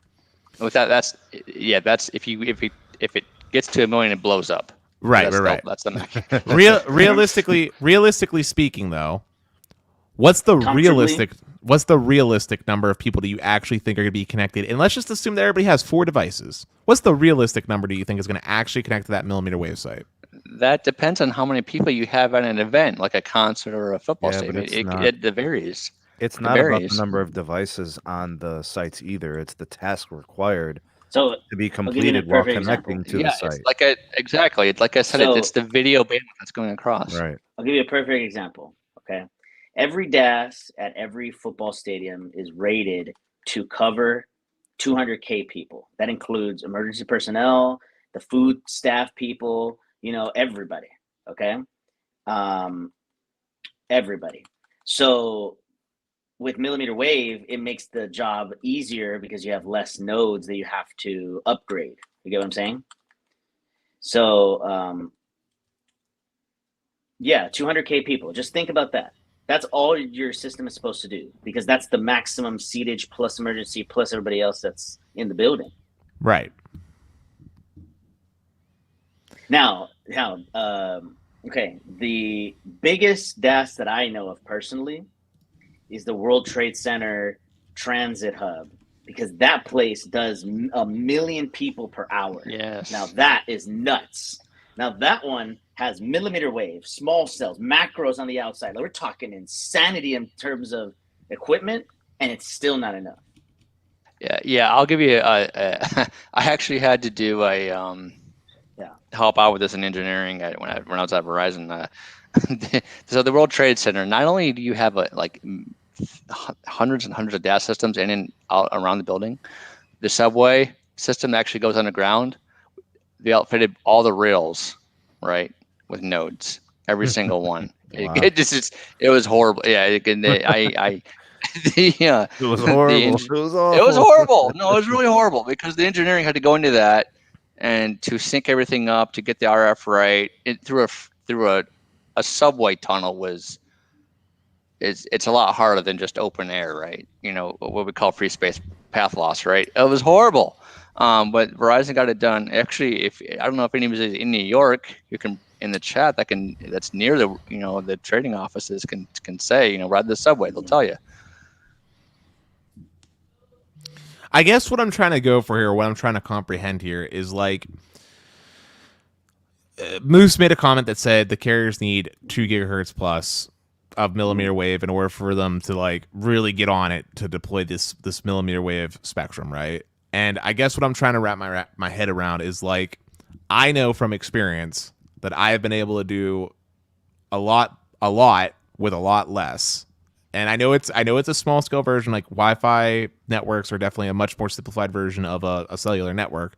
But the point in being is like these companies, right, or even these campuses, right, they don't have nearly the amount of unlicensed spectrum or spectrum available to them to do the things that carriers can do, and they're able to handle large amounts of consumers. In fact, the best example of this, the best example of what we're talking about, is Penn State. At Penn State, okay, at the Beaver Stadium, right?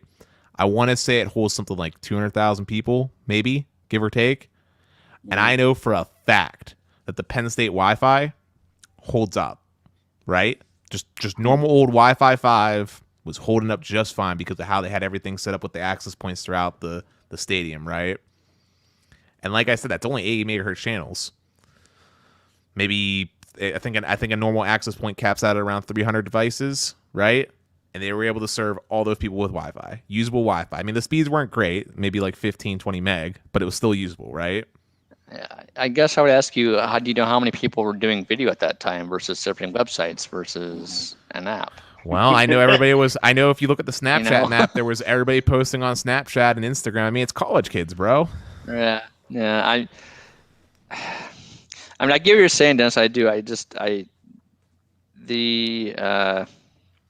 Like, I'm not saying having extra spectrum doesn't make it easier. I guess my main argument here is like, I don't understand how any additional spectrum does more than trying to get more higher theoretical speeds, which I'm arguing that I don't even know if there's a need for higher theoretical speeds than the 10 gig that's already doable at the moment. We'll have to see. You don't think that we need higher speeds averaged? Maybe in the long term we'll need higher speeds with like 6G, but I'm talking about the limitations of today, right?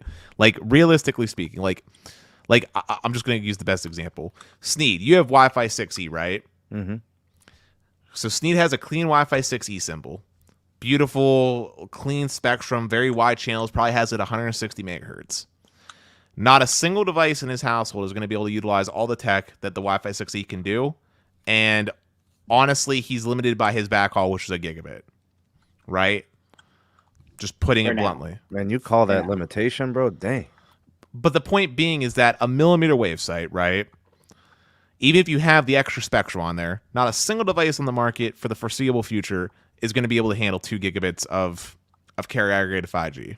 It's just not happening for right now. Yeah, but it's not about a single device. Yeah, think about your backhaul, right? Think about how many devices have to connect to that backhaul. You know, if you have a million devices on a small cell versus a million devices on a Wi-Fi, which do you think is going to hold up better? The tower, because why it's going to have that's 10 gig backhaul versus your Wi-Fi where it's only like, I don't know, a 50 meg or 100 meg cable connection. Yeah, I mean, I guess I'm getting at like, what are the backhauls to these millimeter wave sites? 10 gig? 25 to 50 gig. Yeah, 25 to 50 now. It's higher. Depends on the carrier. Okay. So let's speak to the only carrier that's actually building it worth a damn. They do 25 to 50 gig. Okay. Is it actually realistically possible to get 25 to 50 gig over Wi-Fi? Or, wireless, excuse me. Nobody has the spectrum holdings to do it right now. Even if they did. Your backhaul. Even if they did have your backhaul. Your Wi-Fi is only going to do as fast as your backhaul. What's up, Tech Life? Oh, shit. What up, Tech Life? Oh, damn. What's going on, gentlemen? Hey, man. By the way, Tyrone, people are asking for an update on the T-Mobile situation that happened to you live. Well, I got the email and then a text message that my PIN and password was changed. It was unauthorized. So I couldn't go back into the app to change it because I didn't know the password that whoever changed it to. I got a quick question on that, Mr. Tech Life. Did you, on that particular phone that this happened to, did you set a SIM lock PIN for it? Did you change your PIN? Okay. It was the PIN to the account. Oh, that PIN. Okay. Wow. Okay. Yeah. Gotcha. So then, that day I was on the live, and then I jumped off to call, and then it was, I mean, the wait times were ridiculous. It was, 3-4 hours of a wait time to get somebody on the phone. So during that entire time, my account is exposed. Yeah, I have no way to re-secure the account. Did they give you like any credit or any compensation or something? They did not. I asked them. They gave me they gave me no credits, and they weren't able to disclose in terms of what information may have been leaked out or exposed during that time frame. Jeez. Sounds like the T-Mobile I know. I'm sorry that happened to you, though, Tyrone. I want to ask, though, real quick, Zero Cool, you mentioned something that I don't think I know about. What were you referring to with the SIM pin here? So the SIM pin is basically like it's a 4-digit pin. It's set by default on every single phone, but you can change that. You can change your SIM pin. So if somebody, for example, stole your phone and stole your SIM card, they couldn't use your SIM card because you can set it to, if your phone restarts, you'd have to enter that SIM pin. You can change your SIM pin on your phone. You said it's on by default? It has a default 4-digit pin that's already there. It's like 000 or 1234 or the last 4 of your phone number, but you can change that. So basically, if your phone ever got stolen, and they would have to, and if your phone either isn't either in a locking state, locked, right, or if it ever restarted, they would have to enter that SIM code, the SIM pin. Otherwise, they couldn't use your service. Your service is completely blocked out. It will not work unless that SIM pin is initialized. It won't, because it won't reach the tower. Does that protect even in the event of a SIM swap? Because the way I'm looking at it on my iPhone, it's not even turned on. It might. I don't know. I mean, that's why I was asking some people if they had that changed or not, because if you don't change it, it's still the default. Everyone knows the default SIM pin. Like I said, it's like either 4 zeros or 1234 or the last 4. You know what I'm saying? So it's different for each carrier, but you can look it up and you can change it. And I always say it's a good practice to change it to something that you know. Well, Zero Cool, let me ask you a question around this topic. With my T-Mobile account, okay, I have two-factor authentication enabled using time-based two-factor authentication. Okay. All my security questions are random passwords. I also have a very strong random password for my main password, and I have the port out protection. Before they even made it like an accessible thing on the website, like I called in, and had them put that on specially. And I have notes on my account that they're supposed to not allow changes to happen unless they see verified ID in store. With all those different layers in place, how can someone like myself still end up being impacted by what just happened? Shouldn't all those layers of security have stopped port outs from happening? I mean, theoretically, yes, but here's the thing. Anybody that can hack an internal T-Mobile system or internal AT&T or internal Verizon system has access to that information. Like, for example, your secret questions and answers, your account PIN, right? All that stuff is, just because you change it or make it hard for someone to guess it doesn't mean it's still not available, right? You see what I'm saying? So, I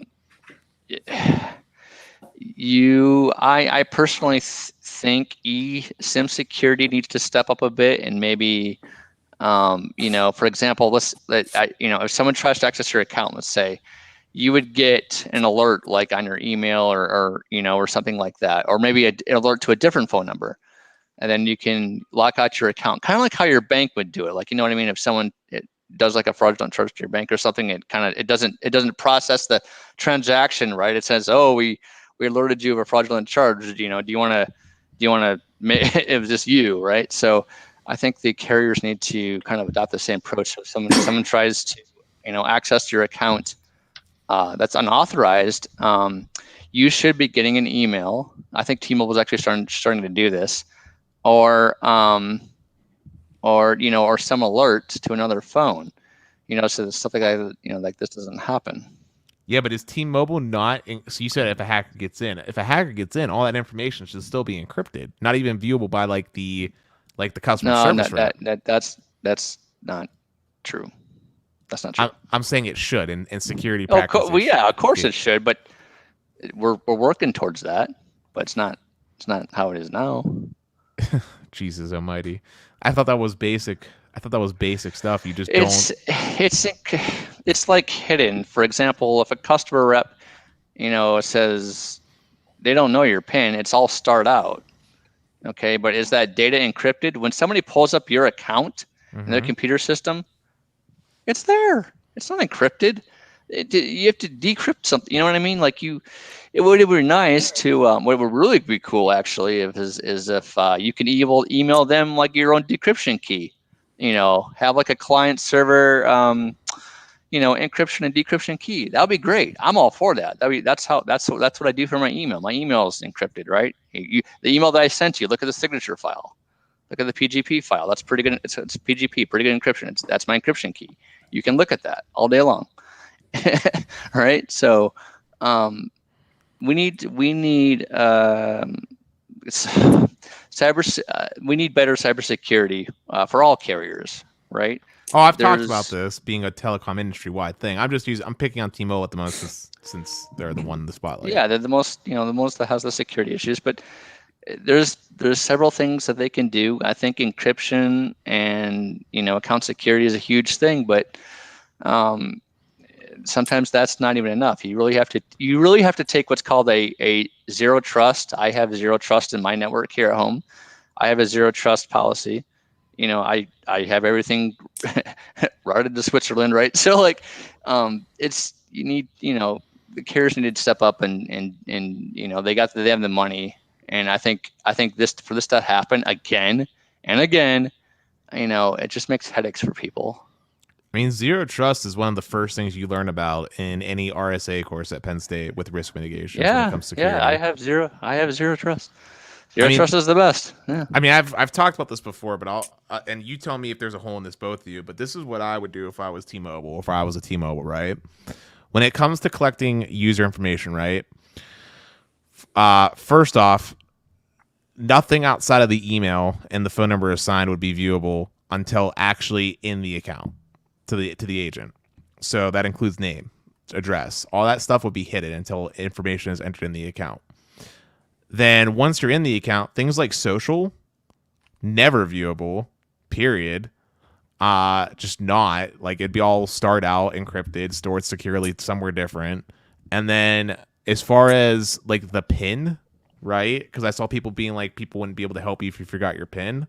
Well, for the PIN, it should be something that has to be entered, of course, to get into the account. And if the customer or if the person forgets it, if it needs to be changed, then you would have a system in place where the customer needs to go in store, basically, to get that PIN changed. If they forgot their PIN, they need to verify with their driver's license to get their PIN in store changed, or have some like form a two-factor or something, or some form of two-factor authentication. But there should be the option to make it so that it's only in store. Like if you forget your PIN, you have to go to store to get it changed.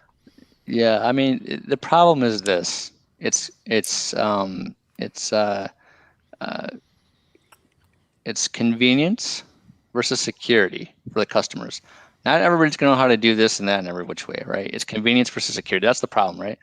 I would say if it doesn't pass the Sievert sweaty armpit test, then it doesn't pass. Like I knew you'd get that one. Yeah. So it's hard, right? For the carriers, it's hard, but they're making progress. It's one of the things that I hate right there, Zero Cool, is people that already gotten hacked. You know what they've been telling me? I don't care. My information's already out there. So what? Are you serious? Like, that is some ridiculous answers, man. Well, I mean, if they don't care about their info, they can give it over to me real quick. I don't mind. Sneed gets pissed off when he hears that, because it's like you have no what's the word I'm looking for? No regard. No anything. You don't care about your privacy. You don't care about your. They're apathetic. Yeah. They're apathetic. So Barry is somewhat making fun of what I'm saying. He said lost PIN, customer comes in the store and provides a blood sample and retina scan. But no, Barry, like, in all sincerity, like, I know it sucks. It's inconvenient. I mean, if you really want to do the two-factor thing and leave the option for people like me that want to go in store as an option, but realistically speaking, the thing that we have going on today is not good. Like, I don't feel like people honestly understand the ramifications that come from these data breaches. Your number is just as important as your social security number to some extent. It is tied in with so many important things from a two-factor authentication standpoint that if I wanted to be a nefarious actor and do some really messed up stuff, all I need is your phone number. I can usually find out the rest of the information if I know your phone number, because your phone number is probably linked to social media, and I can probably find your Facebook. Now I know your name. Probably know your birthday too, because you probably put that on social media somewhere. Probably know your street address. Like, I can figure out a lot of stuff, or I can use one of those tools that you pay for that let you look up a person's number. You know?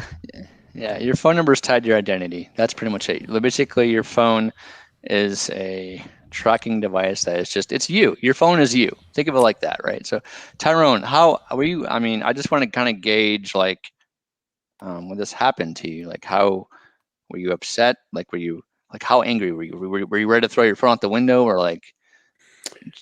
Yeah, I was upset that happened, but I was also a part of the Equifax breach, the big one.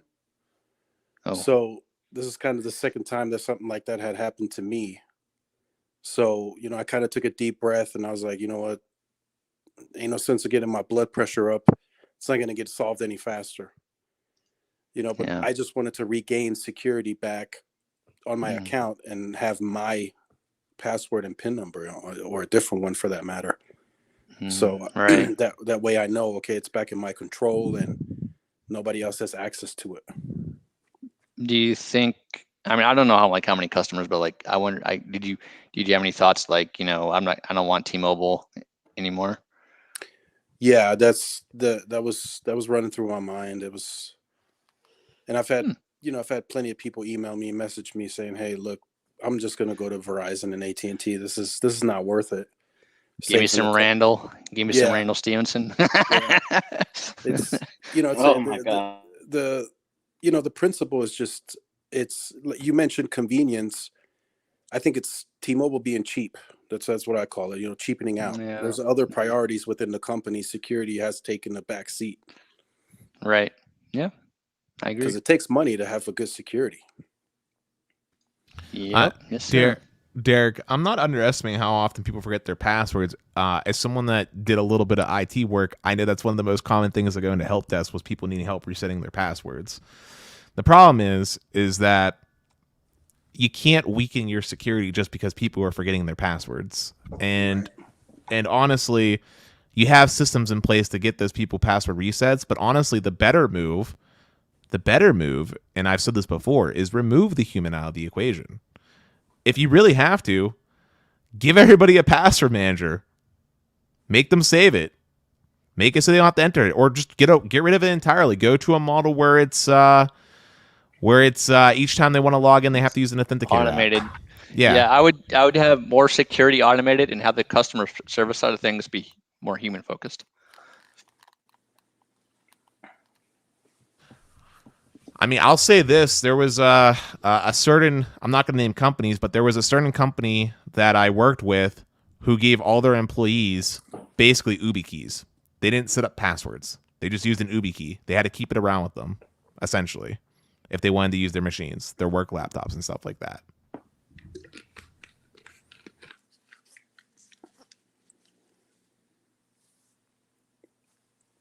Is that generally viewed as pretty successful and gets the job done? I mean, I've heard of those things, and I know that certain organizations trust them and use them. They deploy them grand scale with all their employees. I mean, we're talking about hundreds, within a business.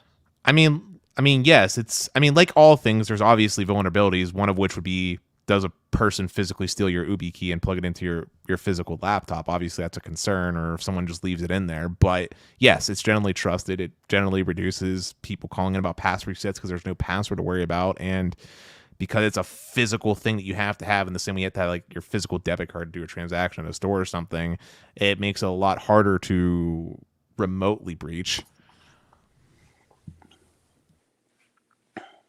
But there's going to be problems with every system. Like, I'm not saying any security system is perfect, but the goal is to basically make it so you're not low-hanging fruit. That's the goal.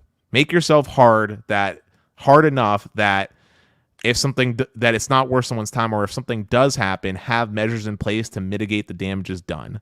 Yeah, and that's the perception that T-Mobile is going to start taking on, is the low-hanging fruit, because it happens so often, back to back. Yeah, I'm actually surprised. You would think T-Mobile would contact Verizon, AT&T, like, what are you guys doing? And for better account security, Yeah, that's what's going to happen. I think as some of these smaller businesses, even bigger businesses, are approached, they're going to be like, wait a minute, didn't you guys just get hacked a couple of weeks back? And then those questions are going to come up. If I had to give a security scorecard rating for all the 3 telecom companies, do you want to know what my grades would be? Let's hear it. Well, T-Mobile should be obvious. It's an F. AT&T gets a D. And Verizon gets a C-. That's harsh. That's harsh. I mean, that's the truth. That's the truth of the situation. And a C- is me being generous to Verizon. And the only reason why I was feeling that generous is because they're the only one that makes you randomly generate a transfer pin that requires you to actually go into the account through the app and generate a random transfer pin. Yeah. And with the security too, a lot of it goes into trusting, the steps. You have to, like, I used to work at a call center, like, a couple of years back, selling DirecTV, and somebody had to give me their social over the phone. And they were like, wait a minute, I'm on a recorded line. Why am I going to give you my social security to run? And then I was like, well, if you want these boxes at this price, you're going to have to run your credit. And I'm hearing, I could literally be sitting there writing down their social on my desk, and then there's somebody on the recorded line listening to this as well. So there's trust that has to go into it as well from a human perspective. It's like 20 people listening to their social. Right. So let me tell you something really quick, guys. I kind of brought this up to some of my friends in the industry. Your social security number is the only thing that's not protected. It's just a number. It's a sequential number. So there's no security around it. It's just a number. If anybody born in the same hospital as you around the same time is probably within 10. Yeah. We got some questions from the community. Tyrone, sure. What's your opinion on the latest developments from the FAA and the commissioners responding on Twitter? Well, I mean, the FCC is already telling you they're going to reject it. I mean, it's not everybody yet, but it's individual members that have spoken up. I mean, they're going to launch. Verizon's launching January 5th. C-band is going on air. Let's just put it that way. There's no need to kind of bicker back and forth. They're going to launch January 5th. On Tuesday, they'll have the final total sites that they're going to launch. Most likely they're going to be hesitant around airports, but in areas that are not close to airports, you're probably going to see it. Yeah, they're going to launch. Well, someone on Twitter had DM'd me that AT&T put up a C-band site right outside an airport, so I don't know.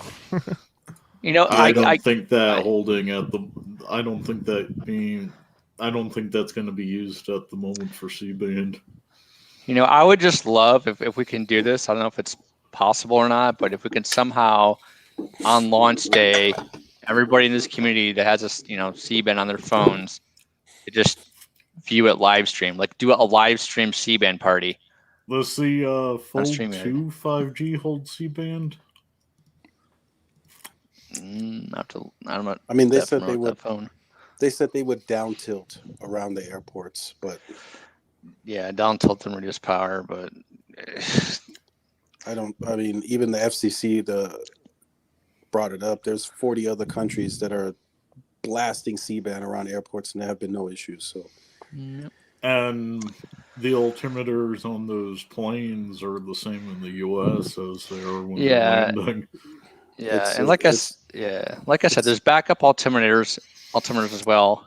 And they have a 9 gigahertz one right in the nose of the plane. I know because I have my my pilot's license. radio license. Yes, I know all this. They're just it just makes me even more angry that the FAA is doing all this and preventing. By the way, I strongly doubt I'll have C-band posted up near me on the 5th. Well, that's okay, Pete. You got 5G UC, so you'll be fine. Yeah. By the way, happy Feast of St. Basil all. Happy, man. I'm enjoying some pesto. Hashtag ravioli gang. No, pesto crew. Hashtag pesto crew. Hashtag pizza, because who doesn't love pizza? Pesto Oh my gosh, I pizza. love some pizza.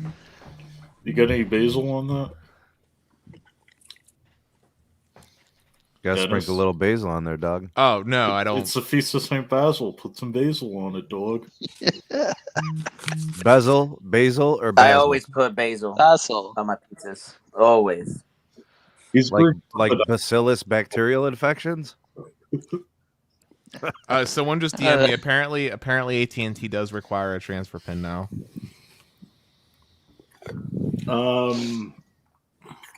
Starting October 18th of 2021, apparently they started doing number transfer pins to move wireless numbers to another service provider. For my Verizon is the same. For my T-Mobile account, I think I require like 4 forms of identification to even do anything on the account. Yeah, if only T-Mobile actually listened. I can't tell you the amount of times I've called in and they've still done the changes that I wanted, even though I have it literally on there on the very top of the notes when you open it up every time. Do not make changes on this account without seeing proper identification in store. I can't even change my account in store with showing them my ID. They have to call into the support line and have me authorized through them.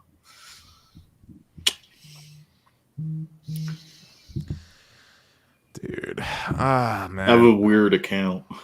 I mean, honestly, do you want to know what I do? And I think I've talked about this on the show, but there's a reason why I have multiple numbers. There's a go-to number that I generally do use as my primary number for most things that I give out to people like Sneed that I trust.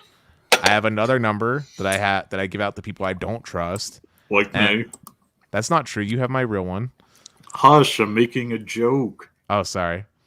And then yeah, dude, you don't want to give me your real number, dog. You messed up. You don't want to give me but then I have a number that is sincerely not used for anything. No calls, no texts. That is the number that I reserve strictly for just like bank accounts. So if I get a text on there or a call on there that's not just some like random scammer call and I start getting data breaches, then I know something's really wrong. Yeah. Yep. So basically, that's how I do things. That's my workaround for poor security at the moment. By the way, the security grades you gave, all of those are failing in grad school. Yep. Because all the carriers are failing. It's all telecom companies, not just carriers. All telecom companies are failing in my eyes.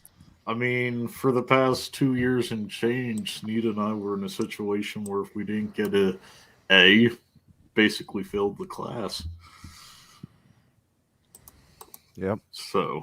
Oh, I remember those days. Hey, we're happy they're behind us. Right. Yes. Yeah. Now it's about how many people I accidentally kill. What, are you a doctor now, Peter? No. I'm a security research engineer. Oh, gotcha. Well, we've been cooking for 2 hours. Very strong hours. Before I moved over here, somebody said something about zero trust. What was that about? That was me.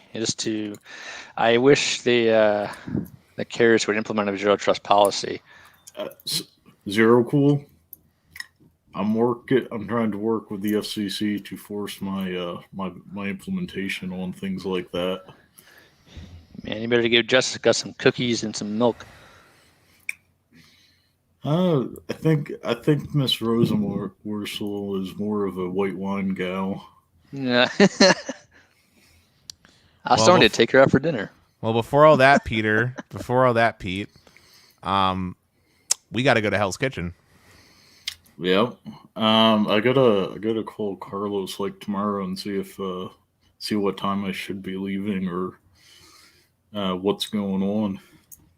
I can text you the details of when I will be going down, which will be the time when it should be booked, and then I don't know. You already shared that with me.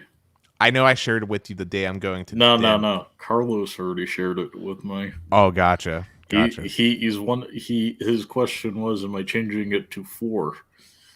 Oh, gotcha. Because I might be bringing the wife. Ooh, I'll get to meet the Mrs. Bearded Dragon. No. I'm Mr. Her. Wait, what? I'm Mr. Her. Mr. Her? Yeah. She's running the show, dog. Oh. Sorry, I didn't get the joke. He obviously is married, Steve. I'm very what? I know the rules. He's not married. Oh, yeah, no, I'm not married. Correct. There, behind every great man is an even better woman.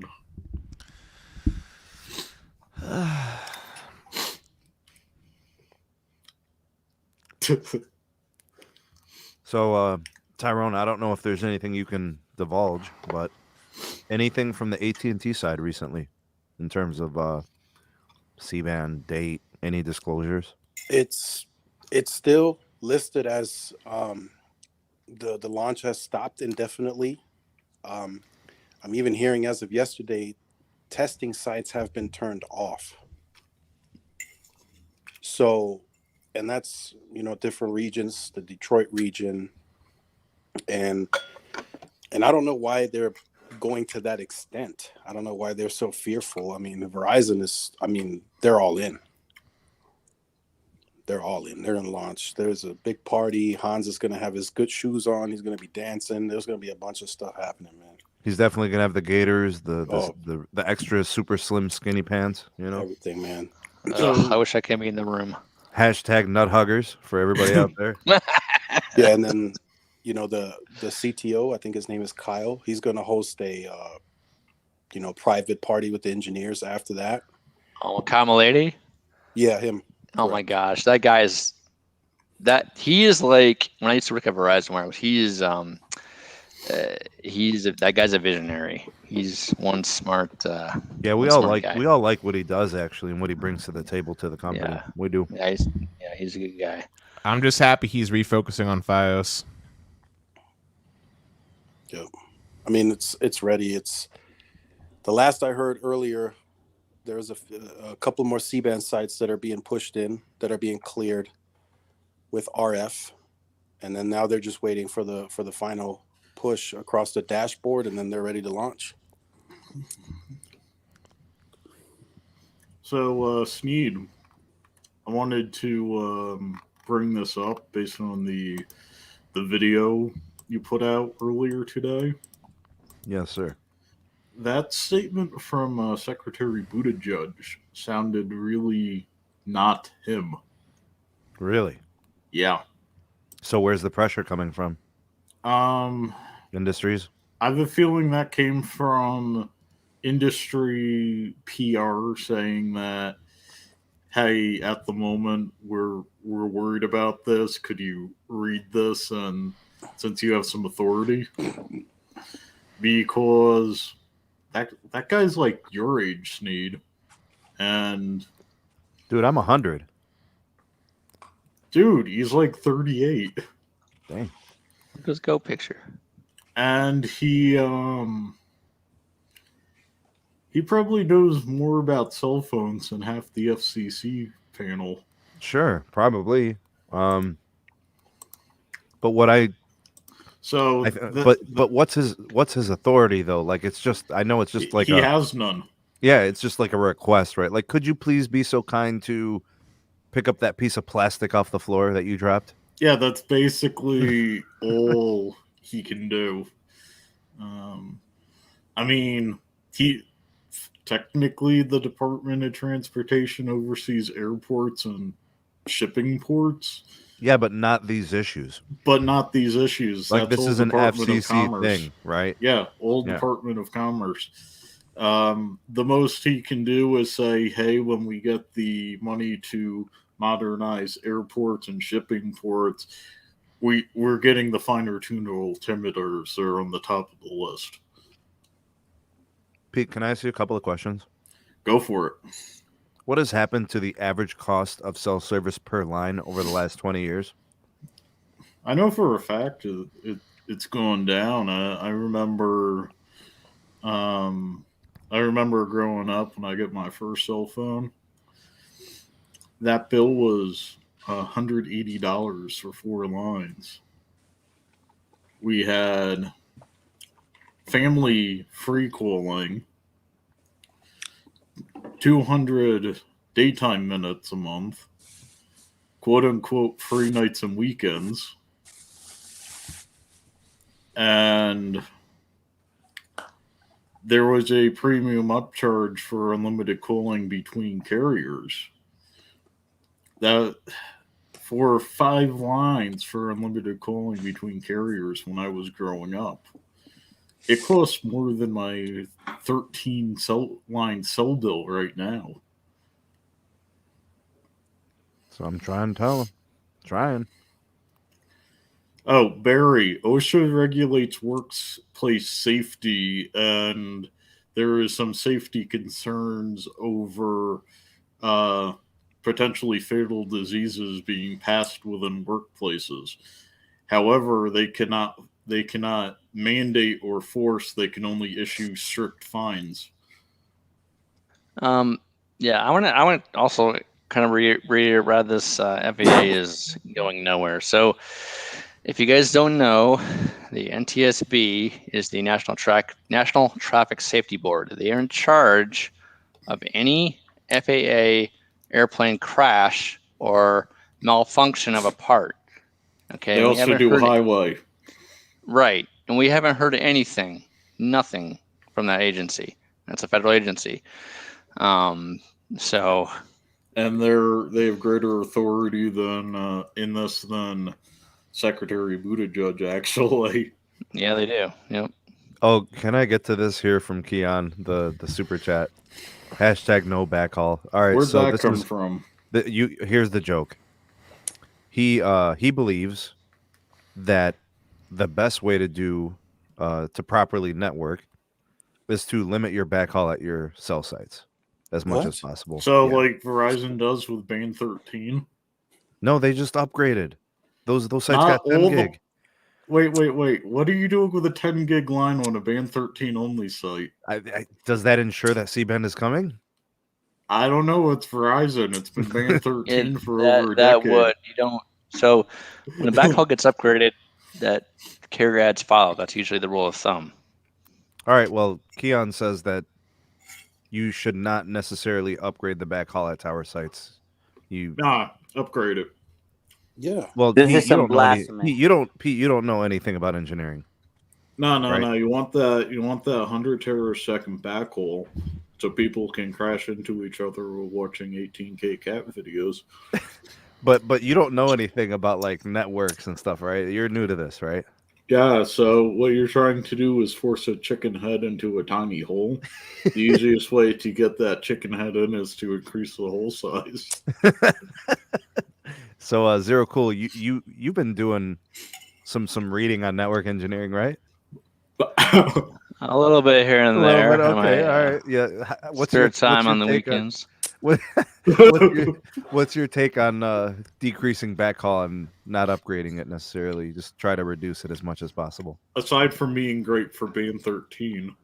Do I have to comment on this? Hey, this is what I'm talking about, dog. Hey, they didn't want to hear it from me, so I thought maybe I'd actually, You know what? Just make it from Planet Zorb, where Neville's from. Yes. That's where all the backhaul's coming from. Yep, eating Zarg nuts on Planet Zorb, decreasing there you go. There's your answer, Keon. So I think AT&T has 2 issues in Boulder. 1, thanks for the super check, Keon. Everybody uses them, and 2, for some reason their DSL lines aren't keeping up. Well, every time they do upgrades, those sites do it. They get really good. They do like 5 carrier upgraded. So Sneed, they co-tower with T-Mobile a lot in my area. Yeah. N41 in Boulder, middle of a park, Mm-hmm. 750 by 90. Damn. Really good. AT&T, same position, 50 by 1. It should be faster than that, right? And that's on Los Mobile. So that means More if you were on a people using starter the service. unlimited, you'd be getting like 2x1. No, if you were on Star Unlimited, it'd be like, why you're trying to speed test, you have no connection. Yeah, when I used to work at VZW and engineering, the sites that we only had 250 megabyte backhaul. Now, when they got upgraded to 500 megabyte backhaul, customers went through the roof. They were happy. I had several people come up to me, their eyes Did they lit give up. you scallops? You mean to tell me Actually- when people go to a restaurant to eat and they get served food, they're happy? Actually, let me tell you a story. This is actually out when I was in California. We had a site out in Ripon, California, and the landowner, he was a farmer. He owned several farms, and he had Verizon put a tower on his property, and they paid him and stuff like that, good money, but they only had. Steak? Well, don't spoil the story. Okay. Scallops. he had band 13 and AWS, right? It's only those dual band site, right? Yep. And I fast tracked in RF the PCS and 850 for him, Nice. and he said to me, if you do this, then I'm not sure what Verizon's paying, but I'll take you out for a $500 steak dinner. Damn, And he did. dude. I got that one time working on iOS Apple Care for some reason. Right. Made no sense. So Zero Cool, can you give more people T-Mobile Home Internet if you increase backhaul on sites? Yes. Backhaul, density, capacity. So you can get more people on the T-Mobile Home Internet if you increase backhaul. Yes. All right. Okay. Sneed, that's a stupid question. Bro, these are legit questions that Keon So- was asking. Like I wanted to- Seriously. he's wanted trying to to ask you- decrease backhaul on sites, bro. See, I'm not wanted even to- joking. I wanted to ask Zero Cool. I was in a lot of the spaces. Can you remind me real quick?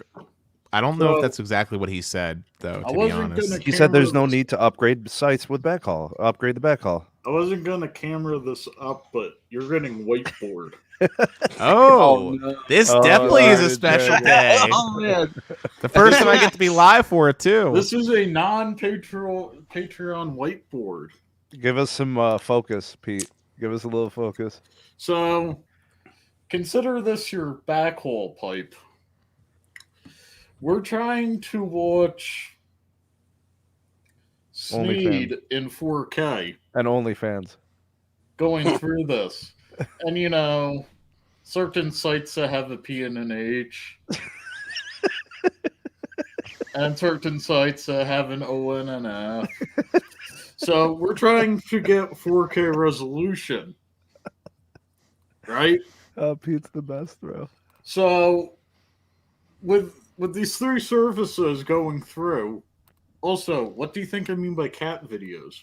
Yeah, Oh, meow meow. gosh. So we're trying to force these things through in 4K. But this allows for, each access to only get 2.5 megs a second.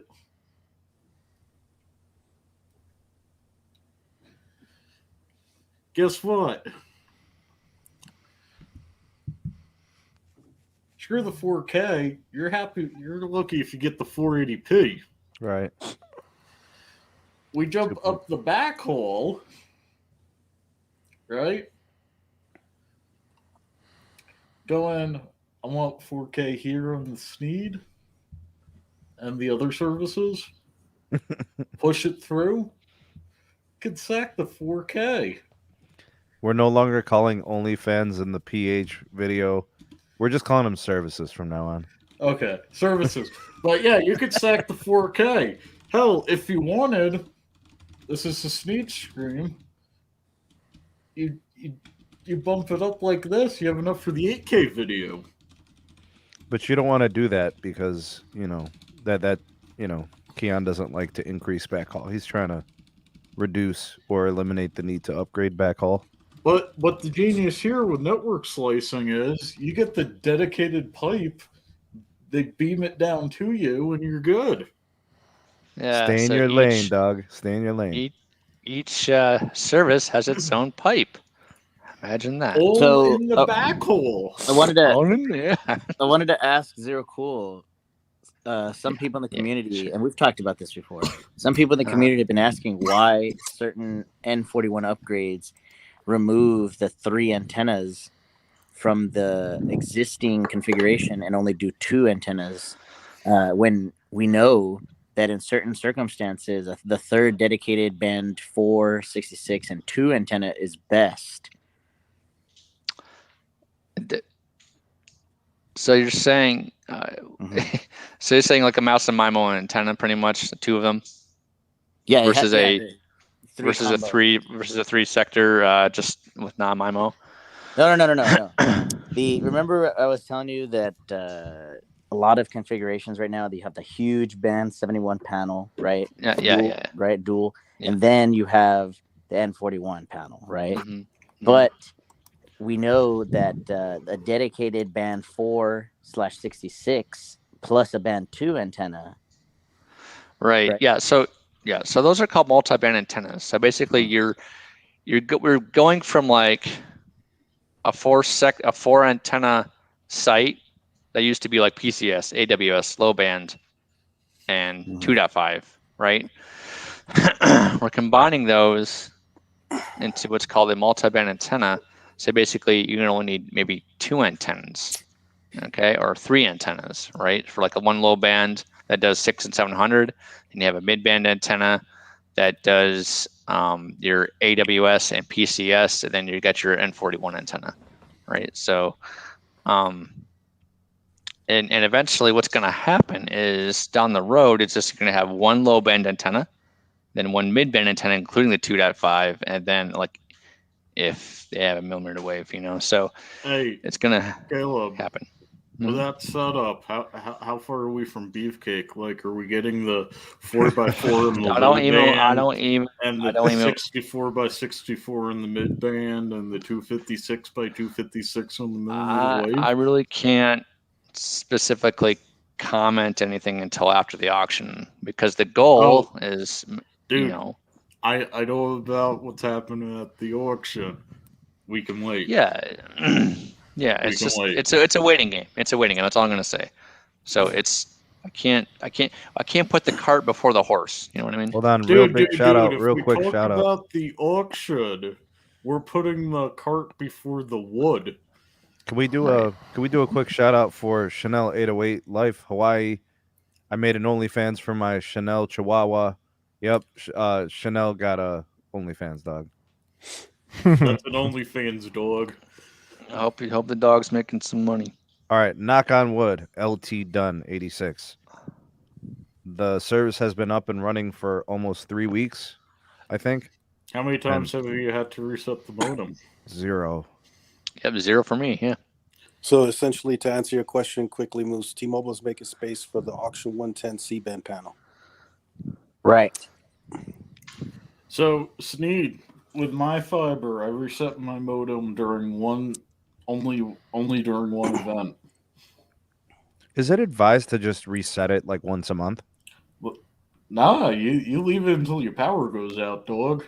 Okay. Yeah, you don't need to reset it. It's the ONT is, your optical network terminal. It's good to go. It's the only time you need to reset it is if you get a call from like a customer rep, or if they're trying to make a change. But usually the firmware updates will happen automatically. What happens during a firmware update is your little white little glowy thing, LED will turn orange, and then we'll do it. So you're fine. On mine, it's a green LED.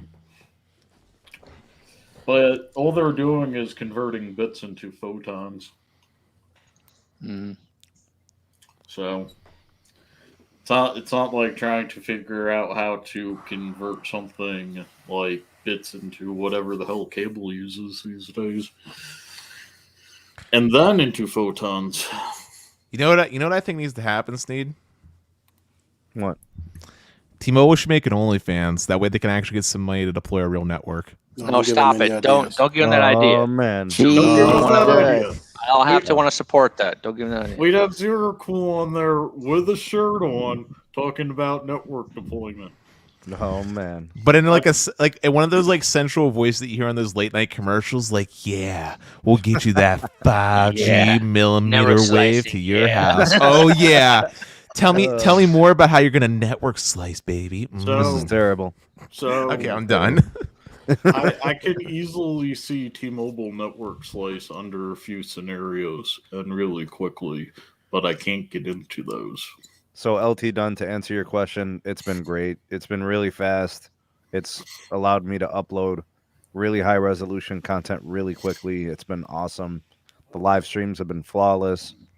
The video playback on the TVs has been great. The gaming's been excellent. Except for that buffering on the Hulu, right? I don't even like Hulu, bro. I'm back on YouTube TV. I left YouTube TV to go back to Hulu, and I remembered why I left Hulu. What did the wife think with the view? We're gonna have to get her a Tableau so she can get over the air. No, she's good now, dog. We Are we still gonna see the 2 gig and 5 gig nationwide in late January, Moose? Or can anybody comment on that?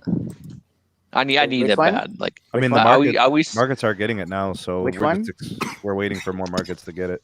Which one? okay. There's The the 2 and the multi-gig. 5 gig, multi-gig for. Oh yes. So it's official. The countdown has begun. Today is the 1st of January. yeah. Happy Feast of St. Yeah. Basil. Happy Later birthday. this month, the Reset SMT day. corridor is being upgraded to 5 gig. That's Oh right, Hey shit! brother. Moose, Hey, I want to listen. ask an honest question real fast. Yeah. How come AT&T has been giving up a lot of their footprint where they had legacy DSL service? Hold on, let me put on my headphones. Hold on, give me 1 second. Listen, I'm about to order that 5 gig.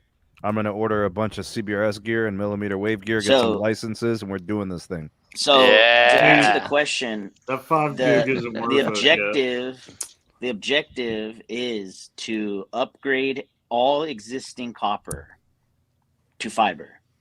The initial estimates was that it was going to take until 2027, but because supply shortages and all this other nonsense that's happening, and just simply the contractors are taking a lot longer than expected, Dennis, it might take until 2030 for every single piece of copper to be upgraded to fiber.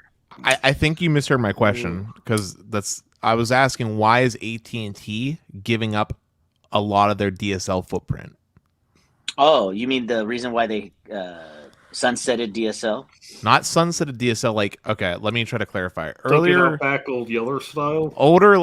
Earlier last year, Mhm. me and Stetson did a podcast, and one of the things we talked about was out here in Pennsylvania, AT&T had completely dropped service for many DSL-based homes out here in Pennsylvania, in parts where AT&T was actually offering service, and they were the only like landline provider. Like, there was no one else out there. They just dropped service. Like, you were just screwed.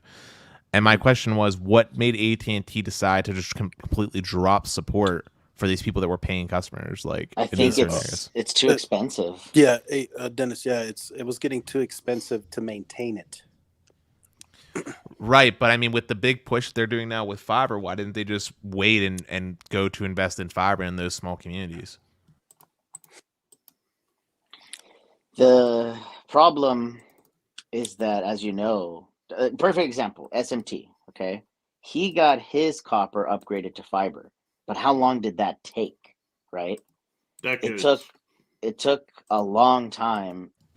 Once it was already finalized that it was going to be done by a certain point in 2021, it took It took a I would year. say 2 months, right, It took for the a year, actual dog. installation. No, So it took a year. See, there you go. So it took 12 months plus, because the planning really started 2 years ago, right, Sneed?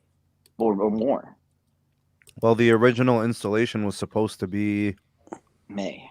and then what was that, Moose? November? No. It finalized in the first week of December, but it wasn't actually deployed until the second week of December. Second week of December, right? God. So to answer your question, Dennis, I think the reason why is because it's going to take significantly longer periods of time to build out the necessary infrastructure for those parts of PA. Because remember, we're talking about central office. We're talking about PFPs, right? Primary flex points that are constructed, then either digging or doing over the air, through the poles, right? And then to the customer's premises. To kind of throw this in really quickly, there was a staff meeting. I think it took place in 2013 or 14 with John Donovan, Randall, in charge of the network, and he presented a plan to Randall that he wanted to overlay that DSL footprint back then already with fixed wireless, because he knew, of course, he knew the spectrum assets that they had for those areas, and he got shut down. And he was, of course, later then let go, too, from the company. But he wanted to do fixed wireless for that DSL footprint, which would have been a better service, better performing already years ago. And he got shut down because of the media that they wanted to buy. Sorry to I miss interrupt. Randall. I miss Randall. Sneed, you just got a $50 super chat from Blind Tech Adventures with a hippo jumping out of a chest doing fist pumps. Not just any chest; it's a treasure chest with gold pieces and gems. Big shout out to my homie Nimmer, Blind Tech Adventures. Thank you. Happy New Year to you, man. I wish you wealth and health, and I appreciate all your generosity through all these live streams, supporting us and rooting us on, man. Appreciate it, and thanks for your kindness and generosity. Appreciate you, bro. So, Moose, I wanted to say, I'm starting to find Band 41 popping up in my neighborhood. Wait, why are you sorry to say? Yeah, we're trying to make a big push in Colorado. Oh, you're definitely making a big push. We'll make a big push. Wait. You're telling me this hasn't been the big push? Big pushes are when you ran out of mail locks, bro. Chill out. But no, there's going to be more added. Well, I'll be get with me after. I'll tell you. I'll be the true teller of that, because as you know, I'll be out in added. Oh, yeah. Oops. Zero cool. Yeah. Zero cool. Yeah, I'll be the truth teller on that, because when I'm in Colorado, man, me and Stetson are going to be doing a proper test, bro. And if it ain't up to snuff, homie, I'm going to call it out. Well, when's that going to be? I mean, it takes time to hit sites. Dude, I'll message you. In this city, I've been finding places with like over 650 down. Yeah, so keep in mind the build plans for, like I said, for all these carriers, especially T-Mobile. We're really going to ramp up the N41. They start this, this year, next year. We're really going to be making a huge, capex investment and network build plans, and we're really trying to get. You're making me dizzy, bro. Yeah, we're trying to make everybody dizzy with N41.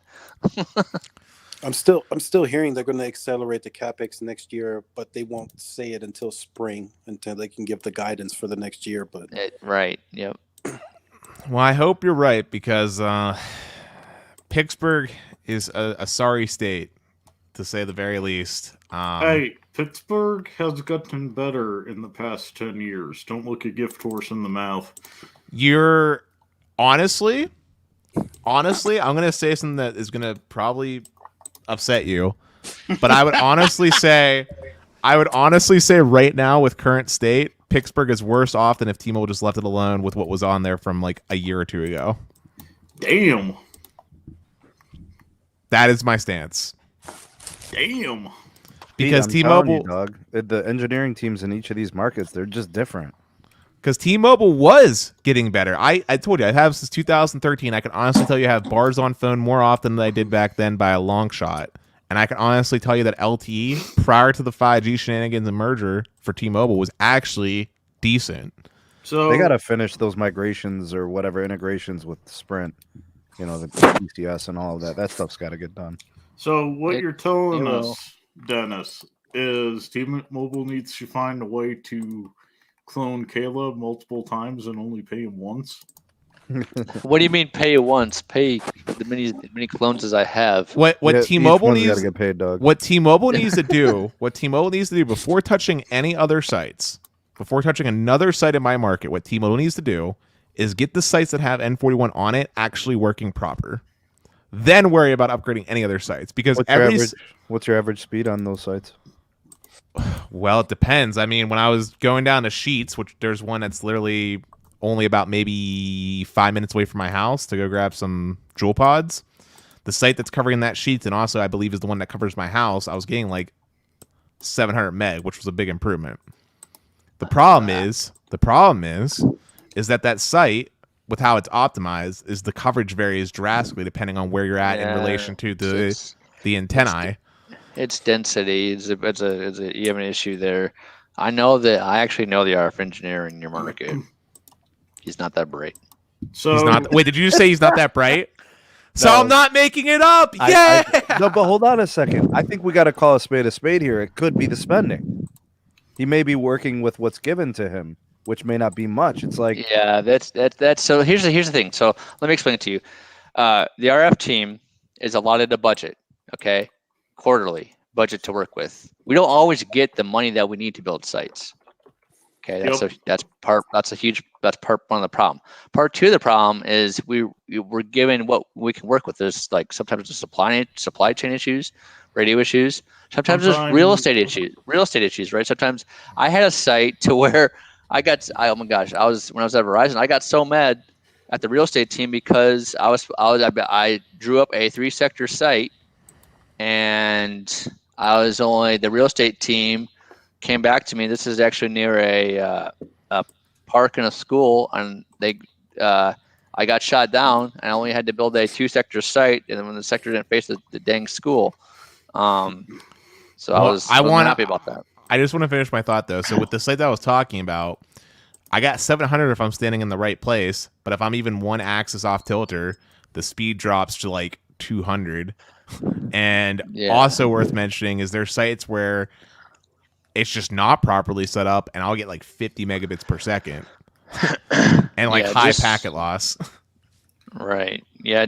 I want to say, just wait until to multi-user massive MIMO, 128 by 128. Once it's on FDD, once the auction's gone through, once density is there, you'll be singing a different tune, my dude. Can I refer back to this video a year from now? And Sure. Basically, this is going to be my hot take. Okay, ready? Yes, please do. My hot take is that Verizon's millimeter wave in this non-Verizon millimeter wave city is going to have more reliable coverage and more reliable performance in more areas than T-Mobile's N41. That's my hot take. Dang. Based off of N41 performance over the past, or just based off T-Mobile's deployment in the past 2 years. Yeah, to kind of add in just quickly, I was on a phone call a couple of days ago. T-Mobile has a purchase order list from 2016. This is new site builds. This is pre-merger. Those sites still haven't seen the light of day. That are now barely making it into the permit log in 2022. So sometimes it takes time to get the permits moving. Yeah. So I mean, since 2016, they have made it onto the purchase order list internally at T-Mobile, are now barely making it. So I mean, how many of those are White Plains, New York? Probably have zero right there. Yeah, they got a lot of work to do, I tell you. I mean, this is gonna be a partial. This might be a little bit of a partial exaggeration, but I would go so far as to say that the millimeter wave, because of how it's been set up in Pittsburgh, has further range and reliability than the N41 from T-Mobile. What? This might be a little bit of an exaggeration, but that is the truth in my experience. The drop-off in performance for N41 is drastic. That's how it was for me when it started. It got like when they first started deploying the sites. But like Zero Cool was saying, as more and more sites get the upgrades, the overall network experience with contiguous sites and the grouping and the clustering of the They upgrades, s- that starts to make a difference. You start They like seem to handing off from site balance to site. better over time too. Yeah, just imagine just imagine this, Dennis. Imagine having 20 sites around your around your area where you live. Okay, and they all have N41. Now, would you be happy with that? I mean, obviously, I'm going to be happy with any. You would be handing off improvements. from N41 to N41. N41, you know, yeah. But hold on, exactly, I yeah. just want to share. I just want to share my screen real quick because I just want to show something. And after this, there were. All right, so this is T-Mobile in my market, right? As you can see, I know it's a coverage map and it's not cell mapper or something, but based off what T-Mobile, the FCC map. but based off what T-Mobile says, they should have reliable N41 pretty much in the heart of Pittsburgh. Period. Like that should be the case. And even if we go out, outside of the city a little bit, right? All these major highways up into the airport, we should be getting great N41 coverage. Now, the truth.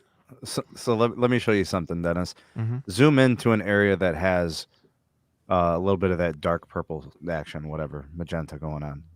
It's magenta. Yeah. Okay. So you zoom out a little bit. Now scroll up. Wait, scroll like this? Yeah, like move up in the city. All right. So take a look at that. You see that little clover-looking area, like center northeast a little bit Here?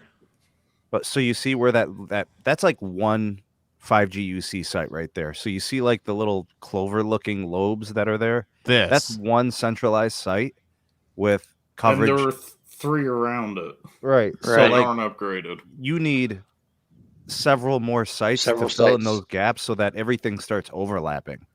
Yep. And when they start overlapping, you get better handoff, better throughput on each of them, even though you're not handing off because it's not consistently looking around. So here's the thing. Like, who does that help, that one tower site? Anybody who's within a half a mile. Yeah, the guys with the T-Mobile home internet. Yeah, well, I just want to take everyone. I want to take Cranberry for a moment because I'm very familiar with Cranberry. They probably have easier permitting than Pittsburgh. I mean, hold on. They don't have Carnegie Mellon. Hold on. Take a guess how many cell sites have N41 in Cranberry. Based on that, I would say 3. probably 5. Nope. I would say, looking at that, hold on. 1, 2, 3. Caleb, don't cheat, although you can cheat. I'm not cheating. I'm just guessing. I want to say 2. I want to say 2. Yep. I was right. There is 2 sites in Cranberry that have N41. One is basically smack dab in the city, and another one they just recently upgraded. I have a question with Cranberry Township. How many Dennis, of the buildings are above 2 stories? Actually, in Cranberry, there's not very many tall buildings as a suburb. Pittsburgh has a lot of tall buildings. Heck, the ShopRite I went to was 3 stories high. But there are 2 cell sites in Cranberry that I'm aware of that have N41. One has 100 megahertz, the other has 60. You always bring up this map. It's so funny to me. Did I bring it up? Well, it's T-Mobile's own map. No, but it's like I'm getting more acquainted with the metropolitan area of Pittsburgh, and I'm just like, it's so funny. I want to give a big shout out to, before I forget, shout out to Santiago. Thanks for the super sticker. Appreciate it. $4.99 super sticker. Pittsburgh is AT&T County. I mean, AT&T dominates Pittsburgh. Mm-hmm. I mean, AT&T absolutely does dominate Pittsburgh, but actually, historically, Verizon actually used to dominate Pittsburgh until a few years ago. But the point being is, Dennis, I have a family member who just left AT&T for T-Mobile in Pittsburgh. I know we had this conversation, and I almost went shocked. And I almost went over to the point thinking that I had to question their sanity. But yes, I remember this. Check the private chat, Dennis, and we'll get something going for everybody. Yes, I'm going to send it as an email, though. Sure, yeah, exactly. What'd they say? Sneed. They said that AT&T was good where school and work and was not good at home. Mm-hmm. But they said in the city it was incredibly fast and really, really good. I'm shocked. Well, I'm it's absolutely officially shocked. January, and you know what's happening this month, right, guys? The Cell Booster and Cell Booster Pro. What are you My talking birthday. about? If you Google Cell Booster Pro or Cell Booster AT&T, it's the femto cell that will be on sale starting this month. Cell Booster and Cell Booster Pro. Mm-hmm. I'm Google searching it right now. So is this like a Wi-Fi, like the updated Wi-Fi thing that they used to do with the 3G? No. Well, yeah, it's the upgraded microcell, but it's rebranded, and it has for the regular consumer 3,000 square feet of coverage, band 2 and band 4. But for the business and the FirstNet versions of it, right? Because it's all activated per the account that's activating it. The FirstNet has band 14, and it does It does way more than 15,000 square feet of coverage.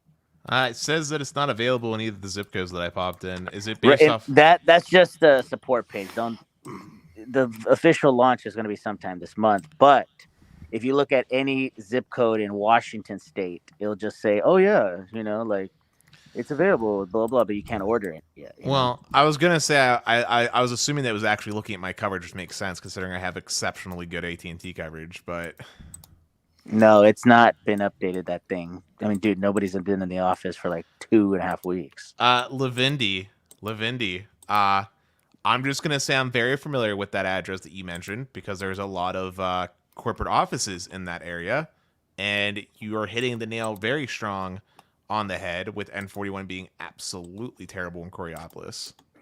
So I wanna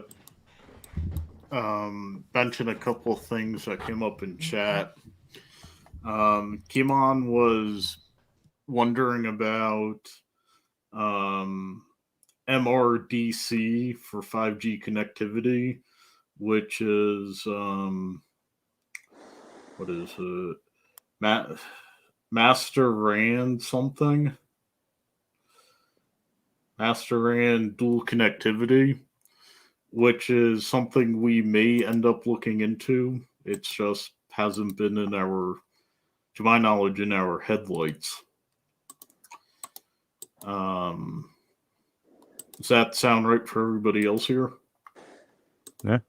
Yeah, it hasn't been that much of a priority. Well, the focus is more on Open RAN, to be honest with you. And there's even all these things come with their different headaches. I periodically hear from somebody I work with all the headaches in the EU when it comes to Open RAN. Moose, we got an update. Oh, okay. You ready?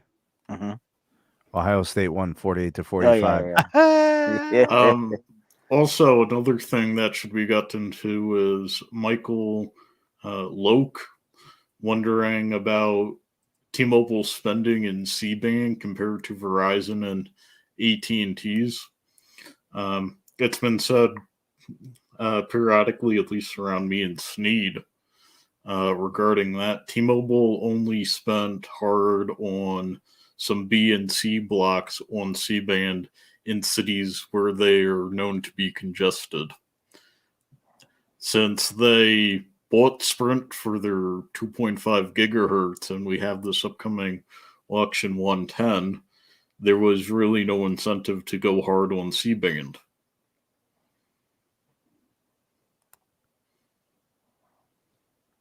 Any comments on that one? Spot on, man.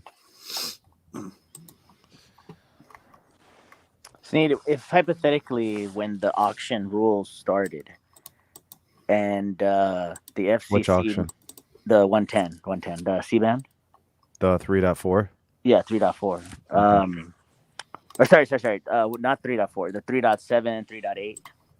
Spectrum auction 107. Yeah, with that one.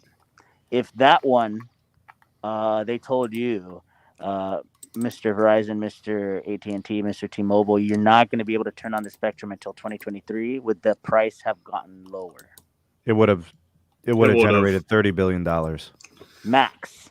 They would have hit reserve, but it wouldn't have been as Pete, the reserve was jaw-dropping. $15 billion. Yes. it would have hit it, but not the multitude over that it actually did. Yeah, it would have made probably 30 to 40% of the, and it wouldn't have had early clearing rush, so they wouldn't have gotten, that wouldn't have been an additional $11 billion. Instead of being a $90 billion auction, it would have been a third of that.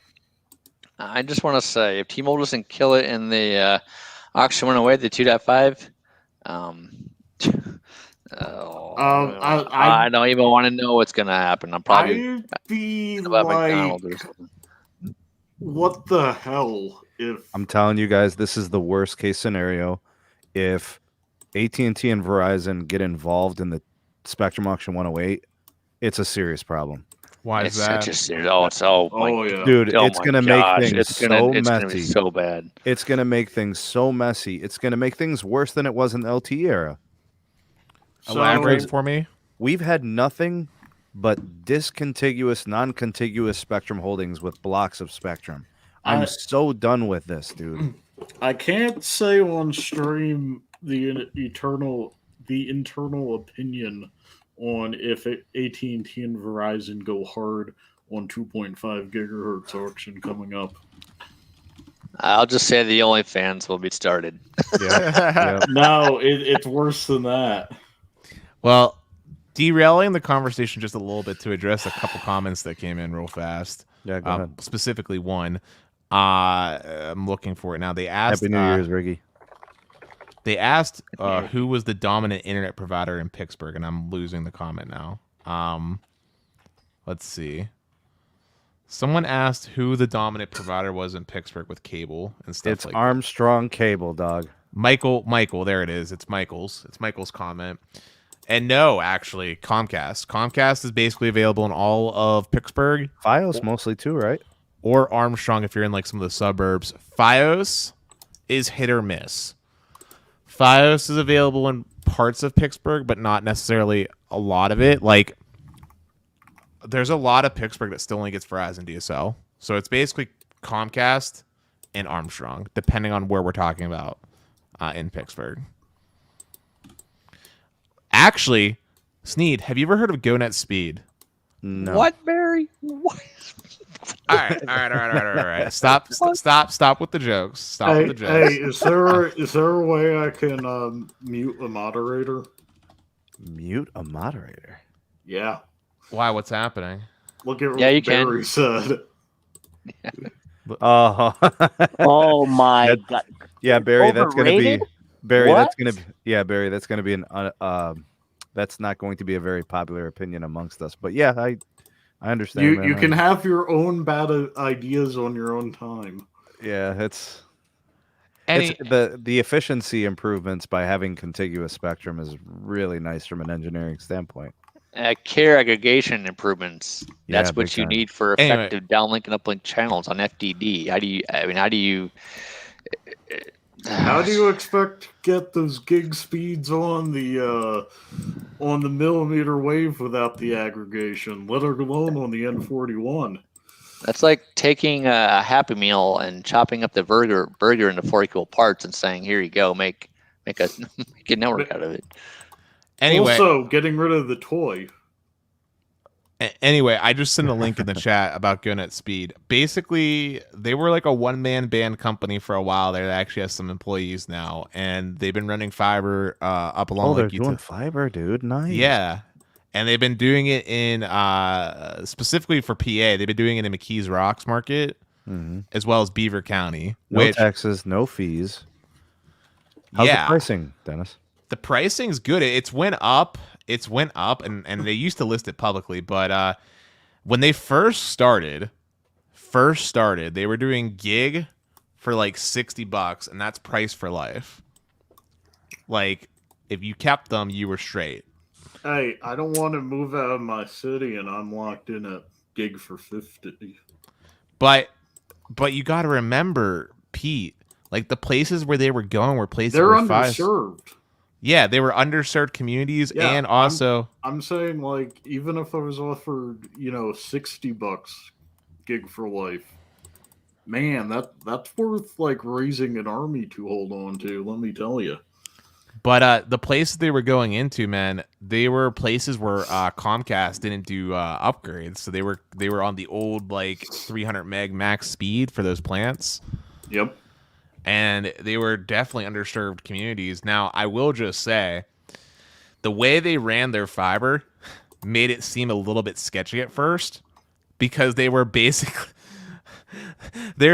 going on the utility poles, okay? And they were basically just putting the equivalent of like a little clothes hanger on the pool to run their fiber along. It was very like, it looked like someone took a DIY job for it, but eventually they've actually done some proper permitting and it actually looks clean.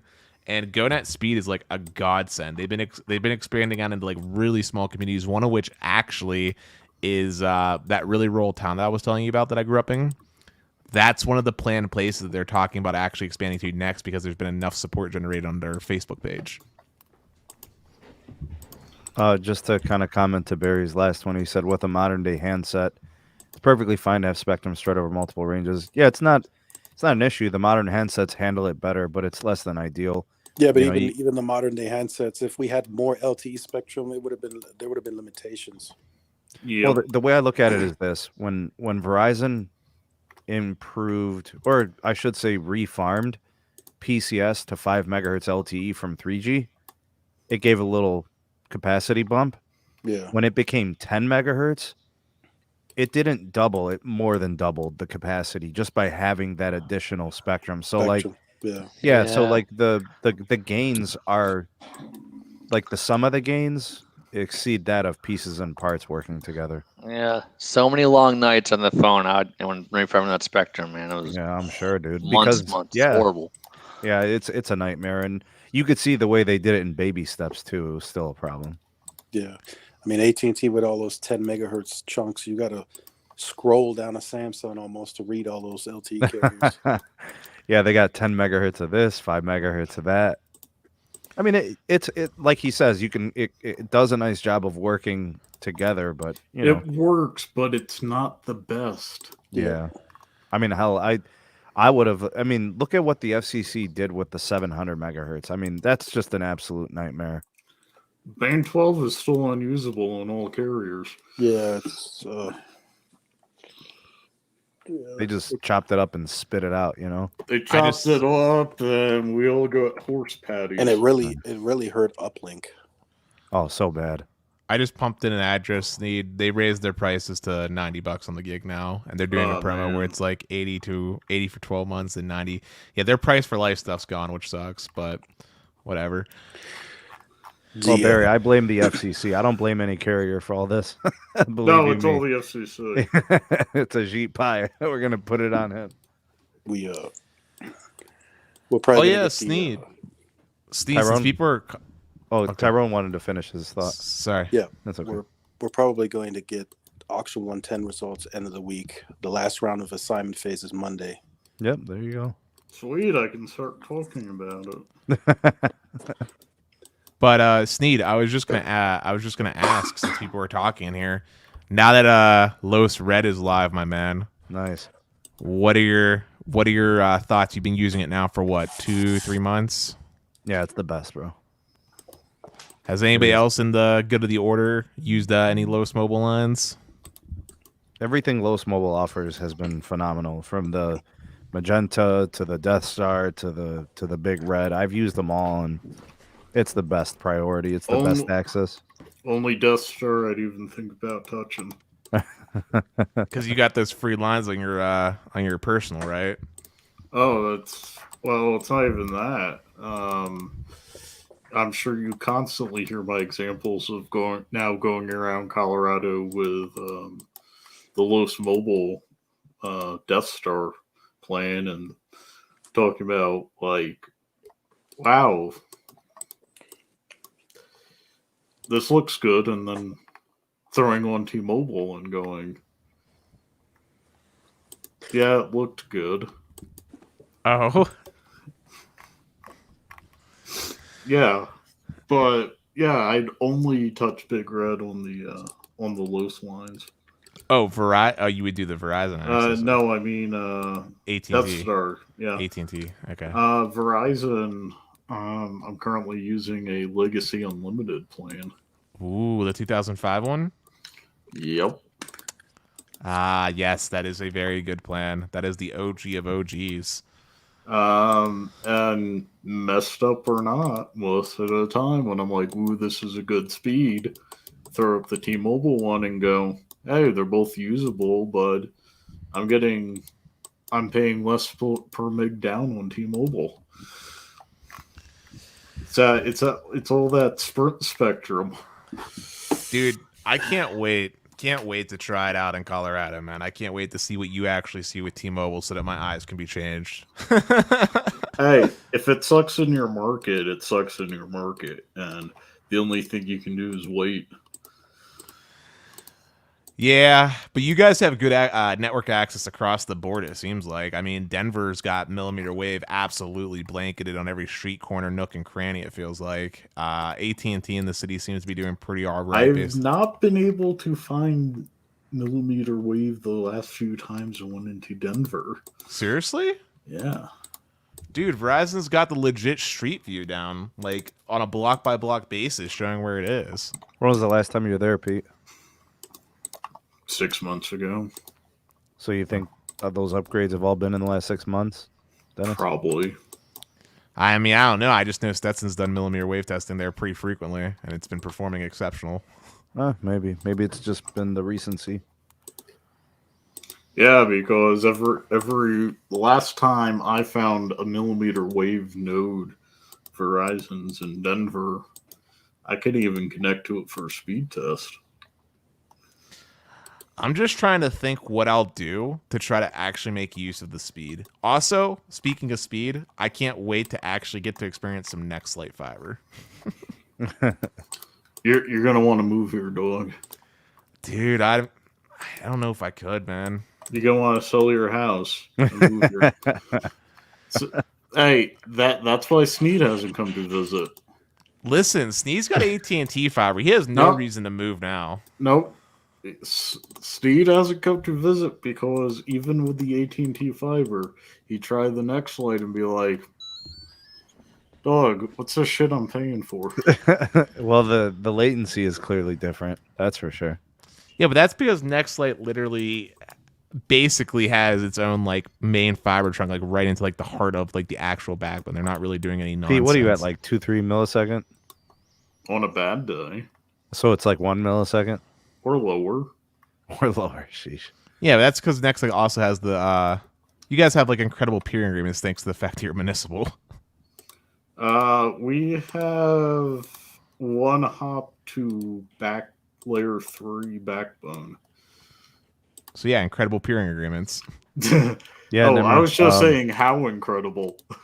Yeah, Nemmer, the as far as I know, the Los Mobile Big Red is business priority QCI 7. Correct. And it's fantastic. Not as Speed's good so as good it'll make you slap your mama. Is it as good as the Legacy Unlimited though? I mean, it's the best thing you can. And I it's the same. I can't distinguish them. Well, giving proper criticism, it's the best thing you can get today. I mean, the OG of the OG unlimited plans from Verizon might eke out being a little bit better, not necessarily from priority, but as a plan, because I think the OG Verizon plan had true unlimited hotspot, if I'm not mistaken. That would be the only thing. In terms of the priority, the speed experience, I can't tell. I have to talk with Los about which one is cheaper because they're the same. His OG hotspot doesn't give his OG unlimited doesn't give me hotspot. Wait, what? Yeah. Well, you get 120 gigabytes of hotspot with the Los Red plan. I don't need that much.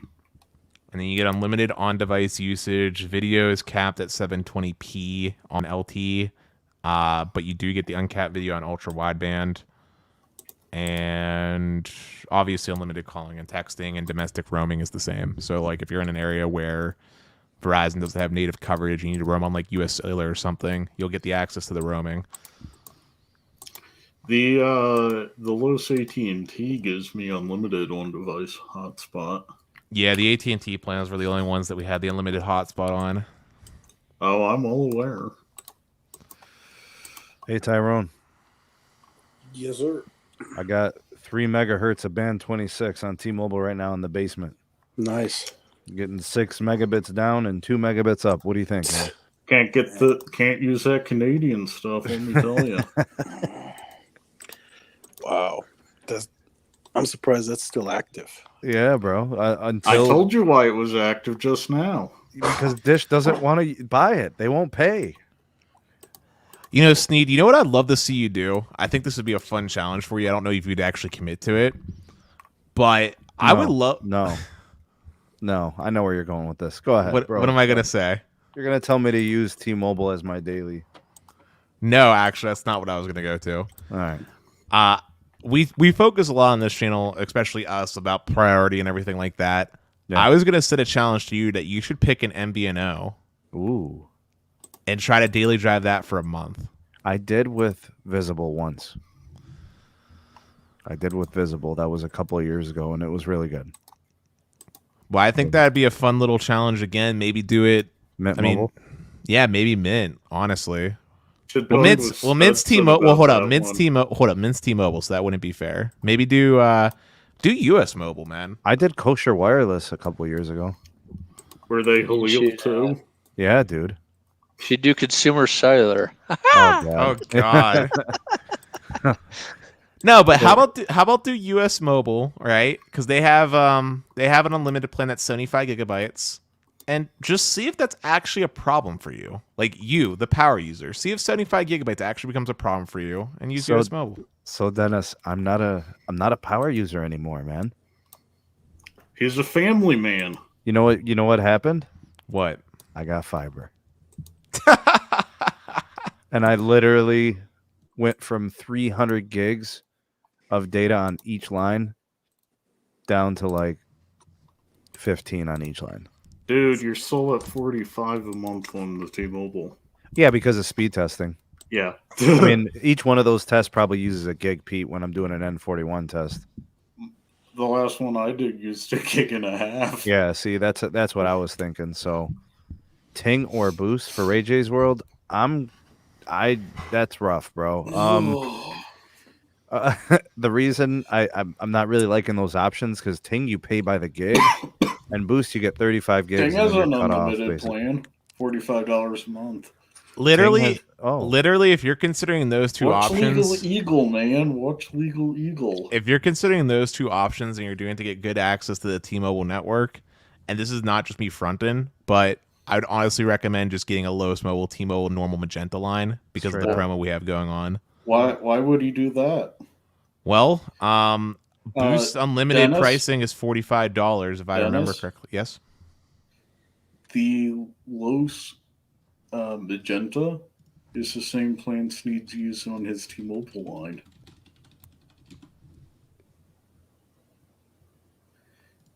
The Los Mobile Magenta is the business Magenta, which is what Sneed's using. Yep. Well, why bother? It's $40 a month. He doesn't pay anything. No, he's talking about Ray J.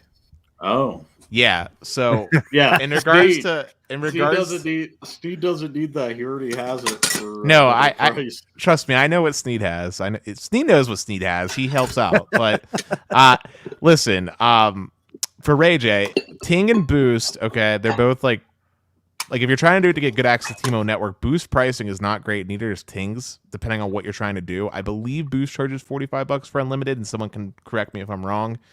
But with that being said, you should probably just go with the Los Mobile Magenta. $40 is what it costs, and you're getting 100 gigs of priority data with 50 gigs of hotspot. It's better plan, better price. And if you don't want to go with Los Mobile Magenta, which is totally acceptable, I would at least go with a company that has like an exceptional experience like Mint. I will say that the Los Mobile Magenta is one of the better T-Mobile plans you can get. Yeah, I'm just talking about the regular Magenta. I mean, we have Max. We have That's Max what I'm getting well. at. Yeah. It's one of the better lines you can get. I mean, especially for the pricing, $40, man, is a really good price. Yo, Pete, Oh, are you yeah. gonna do the max because of the breaches? You gonna Um, leverage that? I'm gonna be calling them end of the week. See what I can do. Yo, Tyrone, I suggest you use that to your advantage, man. Maybe leverage that to upgrade to the max on their bill. Yeah, I'll definitely look into that as well. Because I'm not leaving. They don't really have that much competition. But hey, being Star Wars should probably get my palm greased a little. Pete's I don't gonna know switch how to you AT&T once they forgive the night and weekend fees.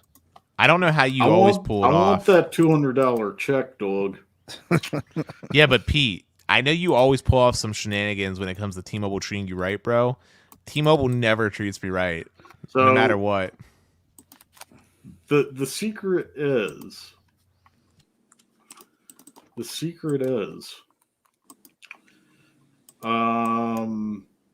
most of the time my account can only be handled by the executive team.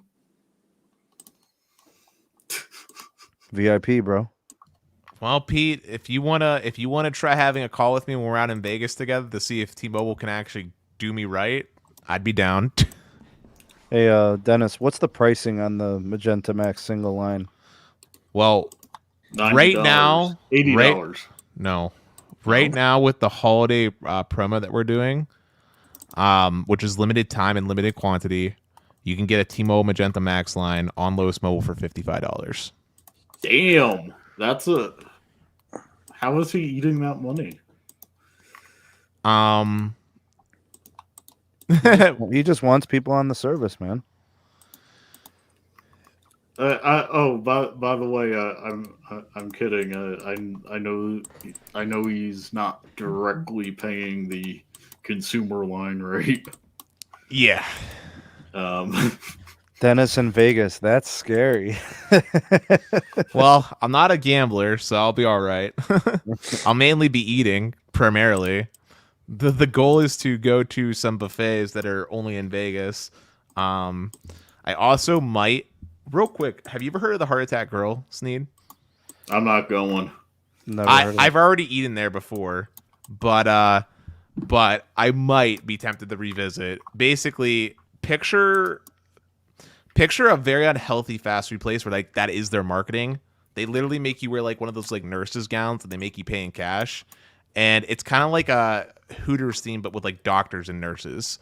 And like literally they sell burgers named after like heart attacks. So like you can get the quadruple bypass burger. It's something like good. 15,000 calories. It's got like bacon on it. They got like these butter milkshakes that literally got like a stick of butter in them. Like, you're gonna make me puke. it's so unhealthy. It's so unhealthy. And if you don't finish your food, they'll paddle you if you don't finish your food. I think I'm sticking with Hell's Kitchen. Oh, for sure. Hell's Kitchen has definitely got to be a thing. I mean, it's on the bucket list of things to do before I die. Oh, it looks like Dennis is going to be busy when he's in Vegas. Well, TK, I don't go under peer pressure. You're not going to get me super intoxicated, because I don't like being super intoxicated. That was one thing I really enjoyed about going out to Vegas. Last time I did it pre-pandemic, meeting up with Carlos.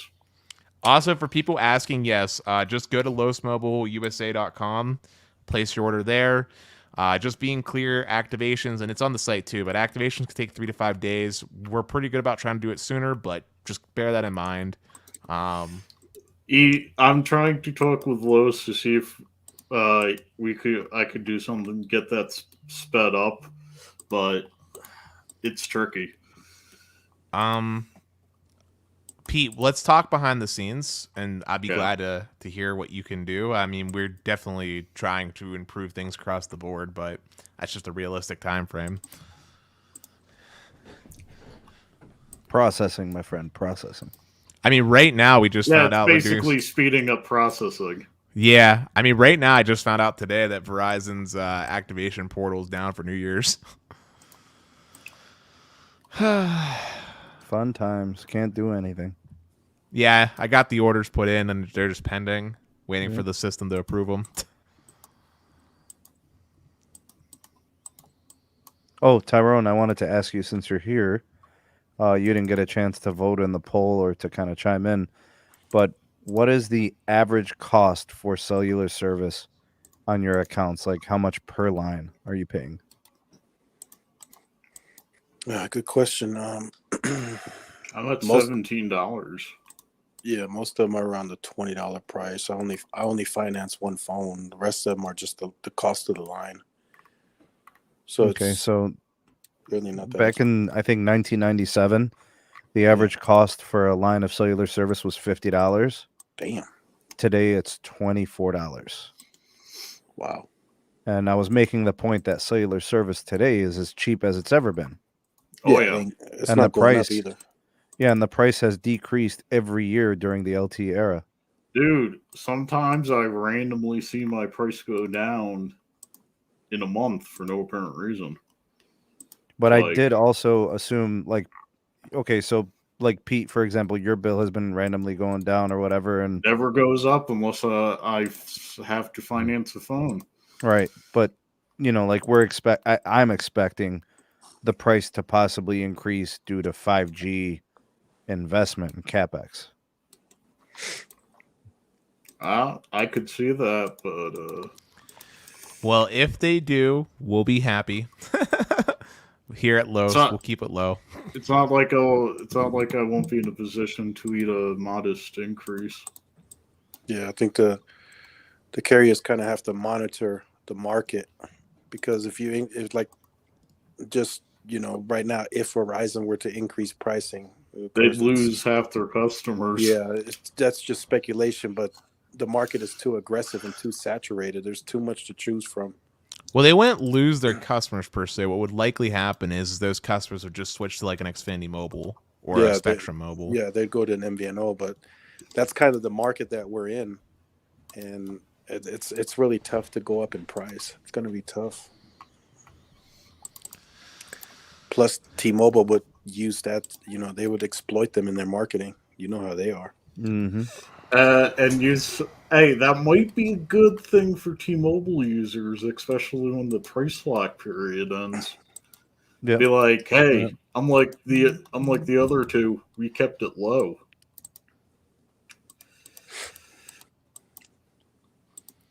Although I'm fairly certain we're going to start seeing T-Mobile Magenta MAX plans with like unlimited hotspot allotments, not just their 40 gig at a markup compared to what it is now. You mean like when they did the international add-on? Yep. T-Mobile can't directly. Oh, real quick, thank you to MS for the super chat. In all seriousness, Los Mobile is everything you need. Yes.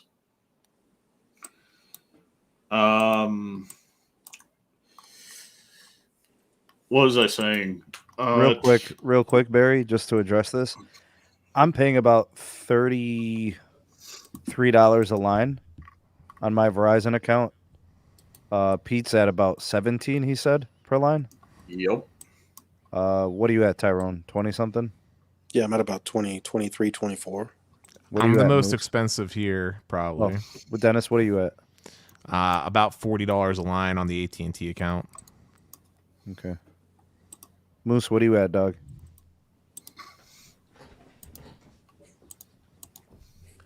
Moose sleep.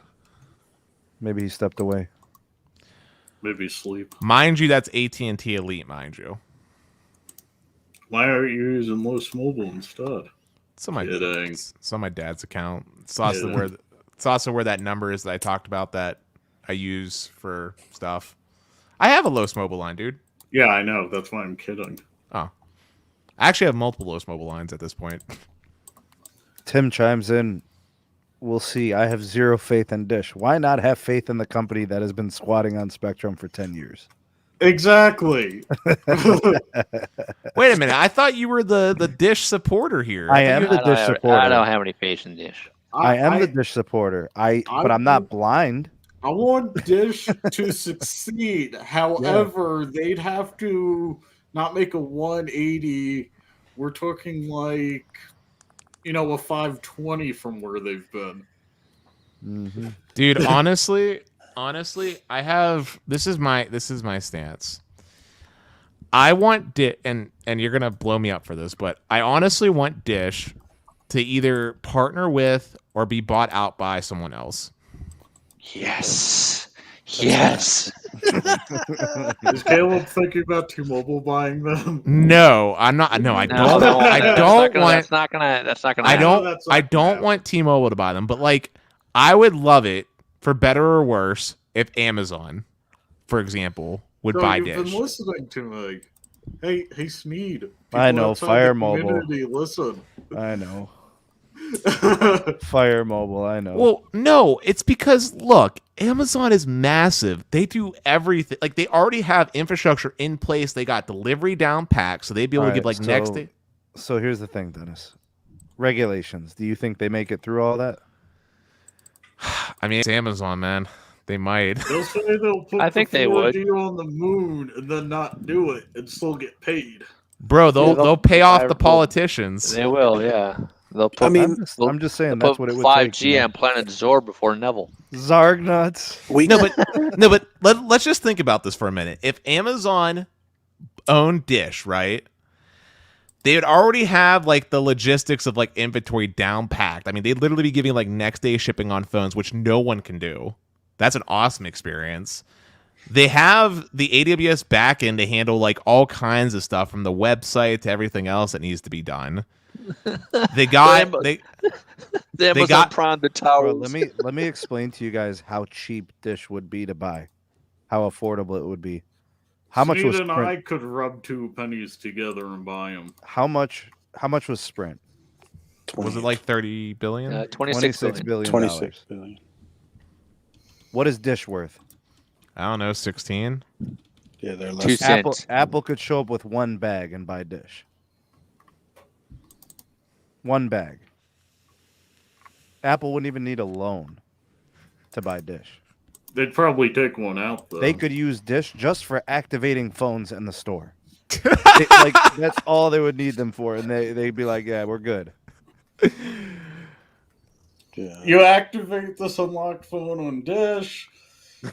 Next day, they swap out to a real carrier like T-Mobile. See it, and that's the thing that I'm already seeing. Call it the People are trying to name companies that could give Dish a huge cash infusion, and that's the same thing that Sprint was struggling with. That they needed a large cash infusion, and So which is what process T-Mobile there. did. Yeah, but what's the process? If you're giving Dish an infusion of money, you're saying, "Hi, we're company A. We don't trust ourselves to build a network, but we're gonna give you Dish, who've never done anything in cellular. We're gonna give you tens of billions to build out a network." Who does that? Hold up. More importantly, I need to say something more important that I think was misunderstood. I don't trust Dish's leadership. They're from T-Mobile mostly. I don't either, man. It's full of poker cards and chips. They're from T-Mobile. No, they're from T-Mobile. Just putting it bluntly, I don't trust their leadership. I think that look, remember when we were talking about forcing a fourth competitor? Yeah. Well, if you want a real fourth competitor, right? For better or worse, Amazon would be a hell of a competitor, not just to the incumbents, but to all future industries. I mean, they're going to be able to. They have the resources to do things that the other guys just can't. Like that would be a real competitor. And Sneed, I know you hate Big Cable, but Big Cable would have been another better competitor than Dish. No, you disagree? Yeah. Why do you disagree with me on Big Cable? I don't want Big Cable having anything. Cox. But you can't deny. You can't deny. Hold up. You cannot refute 2 facts to me real quick. One is that Big Cable's in a better position to deploy a network than Dish. Sure. But just money wise, maybe. Yeah. Not just money, infrastructure. They already got the network on coaxial, bro. No, Sneed. I know you're joking, but in all sincerity, think about it for one moment, okay? Yeah. A company like Comcast already has permits for tons of utility poles, exclusive access that's oftentimes. That's true. And then maybe that forces them to invest in fiber. Well, they already have fiber along a lot of these poles.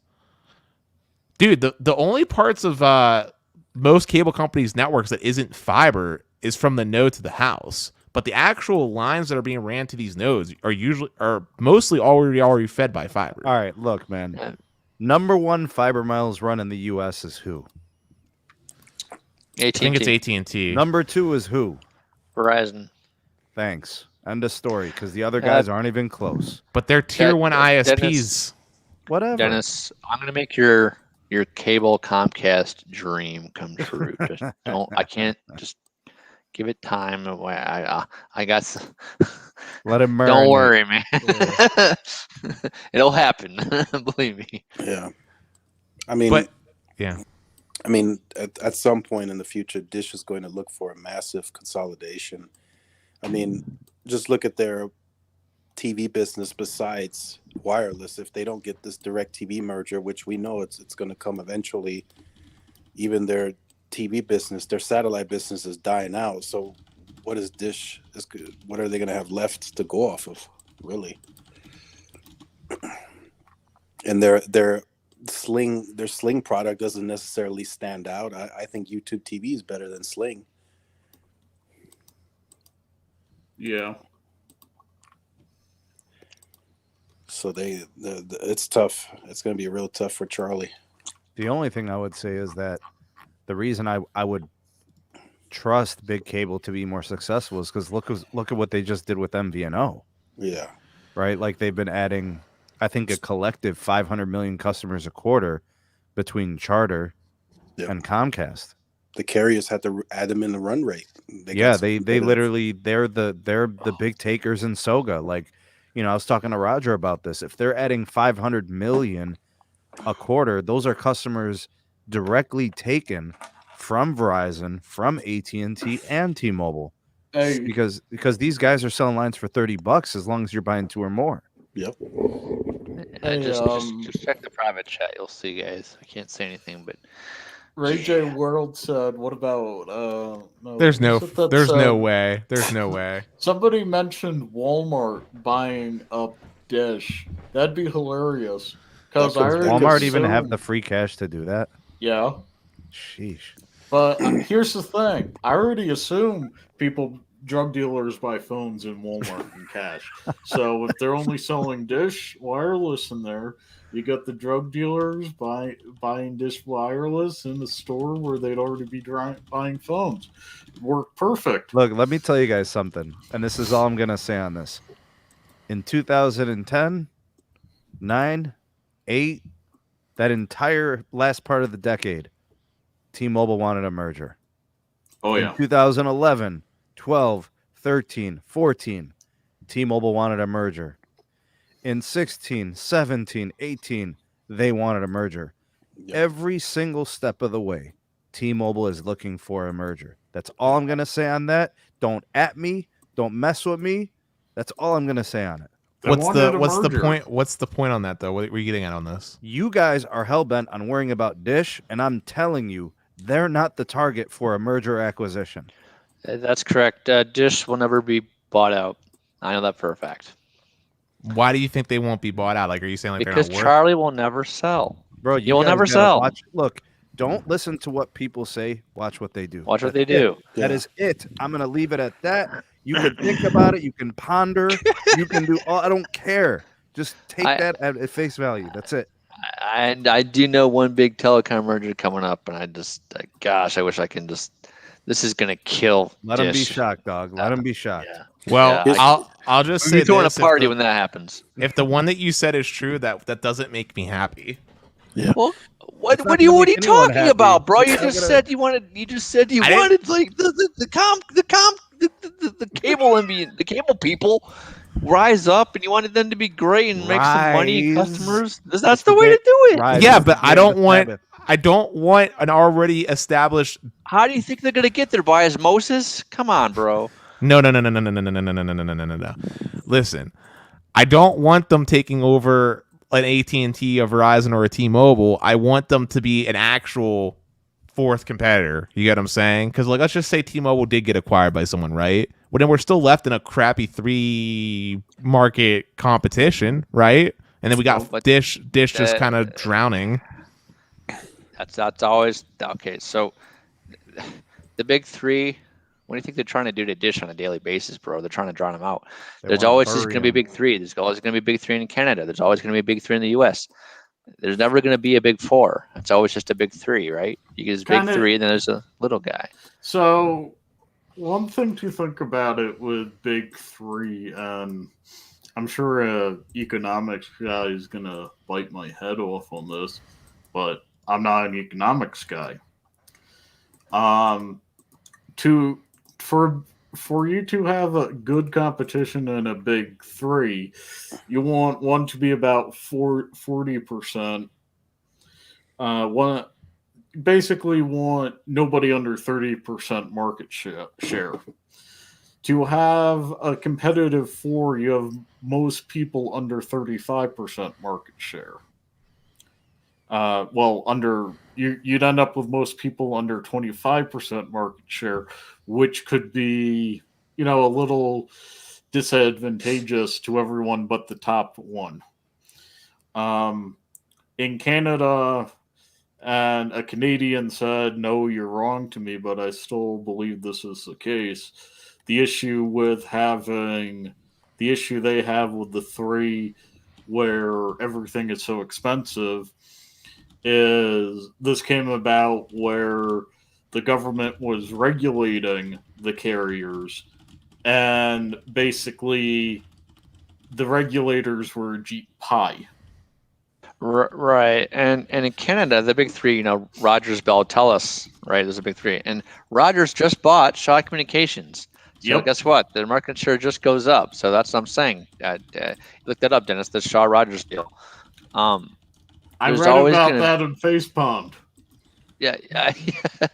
Well, I think it's good. I do. I think Rogers has a really good infrastructure, and I think they're going to use Shaw's fiber assets to actually build out their network, the wireless network more. But there's always going to be a big There's always going to be a big 3. There's never going to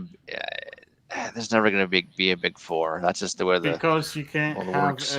You can't have in a 4 carrier market. Right. You cannot have the critical mass. You cannot have the carriers have a critical mass to be quote unquote big, because if it's evenly divided, everybody has 25%. Let's put it this way: there's the reason when there's only 3 sectors on the site. Yeah, if you have it aligned in a square, you're getting back radiation interference. Just to chime in quickly to the point that Zero Cool's making, we got to remember T-Mobile is foreign owned, and Deutsche Telekom will get majority share of that company, and they're hurting for money. They're struggling. Yeah, T-Mobile makes more money than Deutsche Telekom. Just to put that out there. It's a different. Just wait till this happens, gents. I'm telling you, the writing's already on the wall. So when shit hits the fan and it goes down to it, Mike Sievert has no say in this. Tim Hodges is going to tell him, "Hey, this is what we're doing, and this is what's going to happen." And whatever meetings take place at that board level, there's really nothing that T-Mobile USA can do. They just have to say yes, sir, and keep it moving. Tyrone, when all this was solidified was when Deutsche Telekom operated those shares from SoftBank. Yep. Soon as they exercised those shares, it was over. They went over 50%. Yep. So they went from it was 44% to 51 or something like that. Yeah, and that was likely the goal anyway. Even though it was always the goal. It was one of the reasons why, Deutsche Telekom did the whole thing with Sprint and SoftBank. They had to have that, and it was all about timing, actually. Now, mind you, the Good reason shot, why Alexis. Thank you for the super chat. DT taking over majority of T-Mobile doesn't really result in a name change is there are T-Mobiles all across Europe directly owned by DT. Pete, can I ask you some questions? Would you be willing to answer? The worst you get is I cannot discuss that at the moment. Okay. Actually, this is going to be a fun game here. Everybody gets to answer. All right. I'm going to start with Pete, the Bearded Dragon. Does AT&T run their wireless network like an owner or a renter? Want to say owner. Okay. What do you say, Zero Cool? They run their network like an owner because they own the assets. Moose? Moose is asleep, man. All right. We told Tyrone? you this. Yeah, he's sleeping until January 5th. Yeah, I mean, See you at C-Band, bitches. I don't. Tyrone? Yeah, so they don't own the tower sites themselves anymore. They kind of lease that, but everything else, the equipment, the fiber running to it, it's all ownership. Dennis? Yes, I agree with them. I agree with you that AT&T runs it like an owner. All right. We're going to go back to Pete, the Bearded Dragon. By the way, first, shout out to Carlos X Tech. By this summer, Comcast will buy T-Mobile, DT bleeding cash bad, and need it for their forward operations. He's right. Dang it, Carlos! You're supposed to put that on the down low. Yeah, he's right. Well, since he's brought it, Thanks for spilling the beans. Since he's brought it up, I'll say something. Or actually, Thanks, Sneed, you should say something that I might have told you. That way I'm not the one saying it. In the private chat. You should be the one that says it. Yep. For the foreign affairs, huh? About what I said about Comcast and their fiber. Okay. Well, let's finish the one thing that I was doing first, all right? Okay. All right. So, we just did AT&T. I Yeah, think we're I'm all in just calling agreement. out super chats. Yeah, thanks for that super chat, Carlos. Appreciate it. And Alexis also. So we all agree AT&T runs their wireless network like they own it, not like they rent it. Okay. Pete, back to you. Verizon Wireless, their wireless network. Do they operate it like they own it or they lease it? Well, Or they rent it, I should say. they're in the same opinion as AT&T rightly show. They both have an identity crisis. They run their phone companies like they're the freaking phone company. All right. So same sentiments. Zero Cool. Yeah. I would say it's half and half. And so Verizon, yes, they own their own fiber, but there are sites where they do have to run from AT&T, unfortunately. Moose. Tyrone. Yeah, I mean, Verizon is in that process of heavily overlaying their network with its own fiber. They'll have half of their footprint covered with fiber by, I think, 23, 24 timeframe. So, yeah, it's owned, most of it is owned and operated by them. Dennis. You're not going to like my answer, but it depends on the mood for them. Verizon has made commitments before to do big, grand things and usually falls 70% of the way there. So you don't view them as an owner, you view them as a renter? I mean, I view them as if it has to be between those two, I'll say they're an owner, but barely. Okay. Now here's the last one. Mr. Bearded Dragon, do you view the T-Mobile network operations as owner or renter? Well, that gets a little complicated, Sneed. You got to pick one, Pete. They're being really aggressive with that 5G deployment, but they're basically fettered by their tower, the fiber agreements they could get sent to a tower. So in that regard, they're renters. What do you say, Zero Cool? They are renters and behind on payments. Moose is sleeping. Tyrone. Yeah, so to kind of add to what Zero Cool is saying, a leasing environment is not economically favorable to the carrier because you have to pay a company anytime you want to boost your backhaul. But to what we just discussed, it does make T-Mobile flexible in case DT decides, hey, we need to go, we need to pack our bags and we need to merge with this company now. So it's rented. It's all overall it's rented. Dennis? Shout out to Carlos X Tech first for another $5 super chat. The reason this makes sense because SprintNet is a sitting duck and will be sold in pieces if Comcast doesn't buy T-Mobile, as DT really needs the cash. Yep. Well, you already know my answer, Sneed, considering how harsh I am on T-Mobile. Obviously, they're a renter. Okay. And lastly, 10 years from now, is AT&T still a wireless provider? Bearded Dragon. Yeah. Zero cool. Yes, and hopefully with Randall. Who said that? Tech Life, Tyrone. Yes, they will be around. They will be an owner, and they will have a wireless network. Dennis. They'll be around when my grandkids are still around. I was waiting for that one. Yeah, all right, Bearded they'd Bearded get Dragon. government bailouts if they had issues. Verizon, will they be around in 10 years as a wireless network operator? Ooh. I can just go with a maybe with, high probability, but it depends on how things evolve. Wait a minute.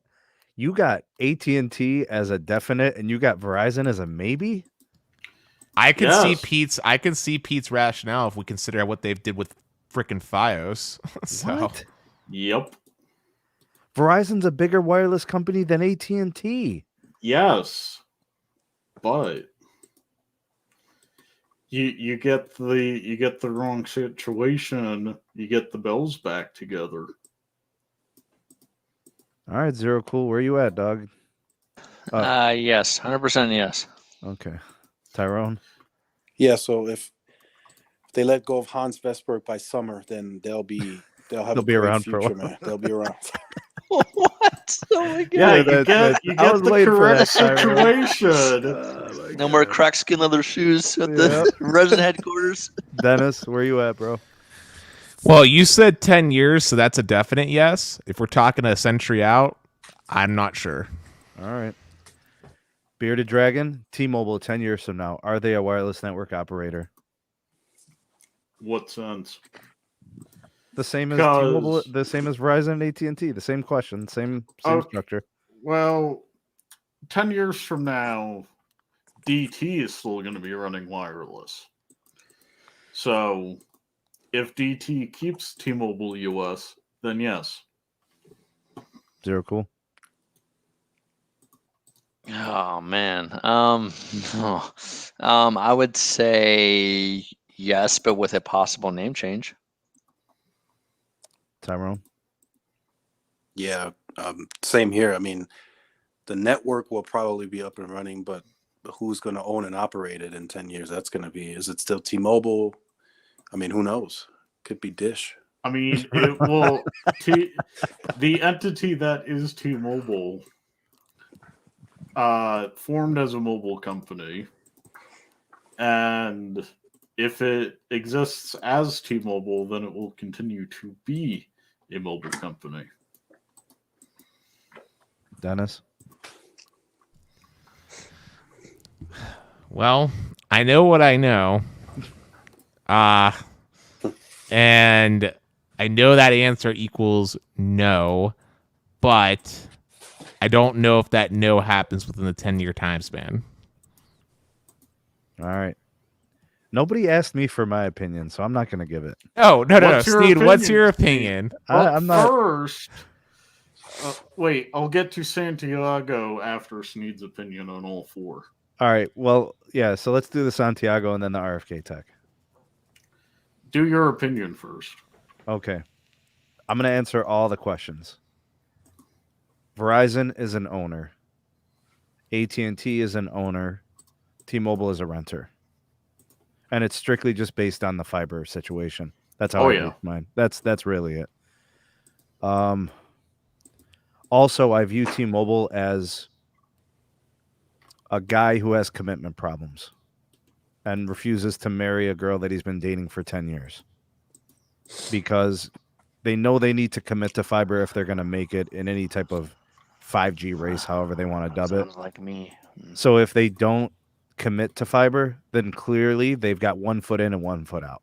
You can't win in networking beyond this point, like beyond today, without fiber. owning fiber. Yeah. So like to me, it's 1 foot in, 1 foot out. Let me just hold you up real quick. Wait, you said you view Verizon as an owner based off their fiber deployment, but they have plenty of places where they're not using their own fiber. Yeah. Yeah, but they also have millimeter wave for backhaul and C-band. But you guys are not understanding either. They are running black. They have been running black fiber. They're number 2 in fiber run miles, Dennis. 46 PEA. Oh, I'm aware, but you're talking about the cell network right now. You're talking about the cell network. Yeah, I am talking about the cell network. But that black fiber, they're using it to expand it to those cities to give them residential and business fiber too at the same time. Look, I'm sorry, guys, but there's no, out of the 3 companies, nobody is more invested into wireless than Verizon. There's no way disagree. You guys. No, it's untrue. Nobody is more invested deeply into wireless like Verizon. Yeah, that's true. If you look at the build outs, the build plans, I mean, I used to work. Trust me, dude. They Verizon builds more 3 times as many more towers than what AT&T does. Verizon right now at this current state of time is more. It's more ready for 6G deployment than anybody else right now. They're ahead of the game. That's the whole reason for millimeter wave. All right, Carlos, I got to ask you, okay, you ready? What? All right. Do you view the Verizon Wireless Network operations, do you view Verizon as an owner or a renter? Owner, rent. Okay, so you got Verizon owner, you got AT&T owner, and then you got T-Mobile. It was, so we all kind of like, it was pretty much the same across the board. Now, the reason why people need, this is what they don't understand. The reason why you need this deal to. Did Carlos die? He's using his AirPods. They've been disconnecting. All right, well, let me get back to the other piece then until we get Carlos back. All right, so I was asking where is Verizon in 10 years with their mobile network operations? I have them as being the best network in 10 years. And I don't really have it being, I like the most dynamic. They'll be so deeply invested into wireless. They'll be doing their IAB. They'll be running millimeter wave for backhaul. They'll have tons, like 100,000 nodes up and running. They'll be killing millimeter wave. They'll be killing the 5G home or whatever, 6G home, whatever they're doing. They're going to be doing huge things in 10 years. AT&T, I see them also being around. Obviously, they're not going anywhere. Like, I don't know. I think it was you, Dennis. You said your grandkids will have AT&T probably. So I agree with you. And then for T-Mobile, I have them. They're gone. I have them gone within 10 years. T-Mobile will be gone once this merger happens. Their name will be Comcast Mobile or some sort of Xfinity Mobile like will be the name probably.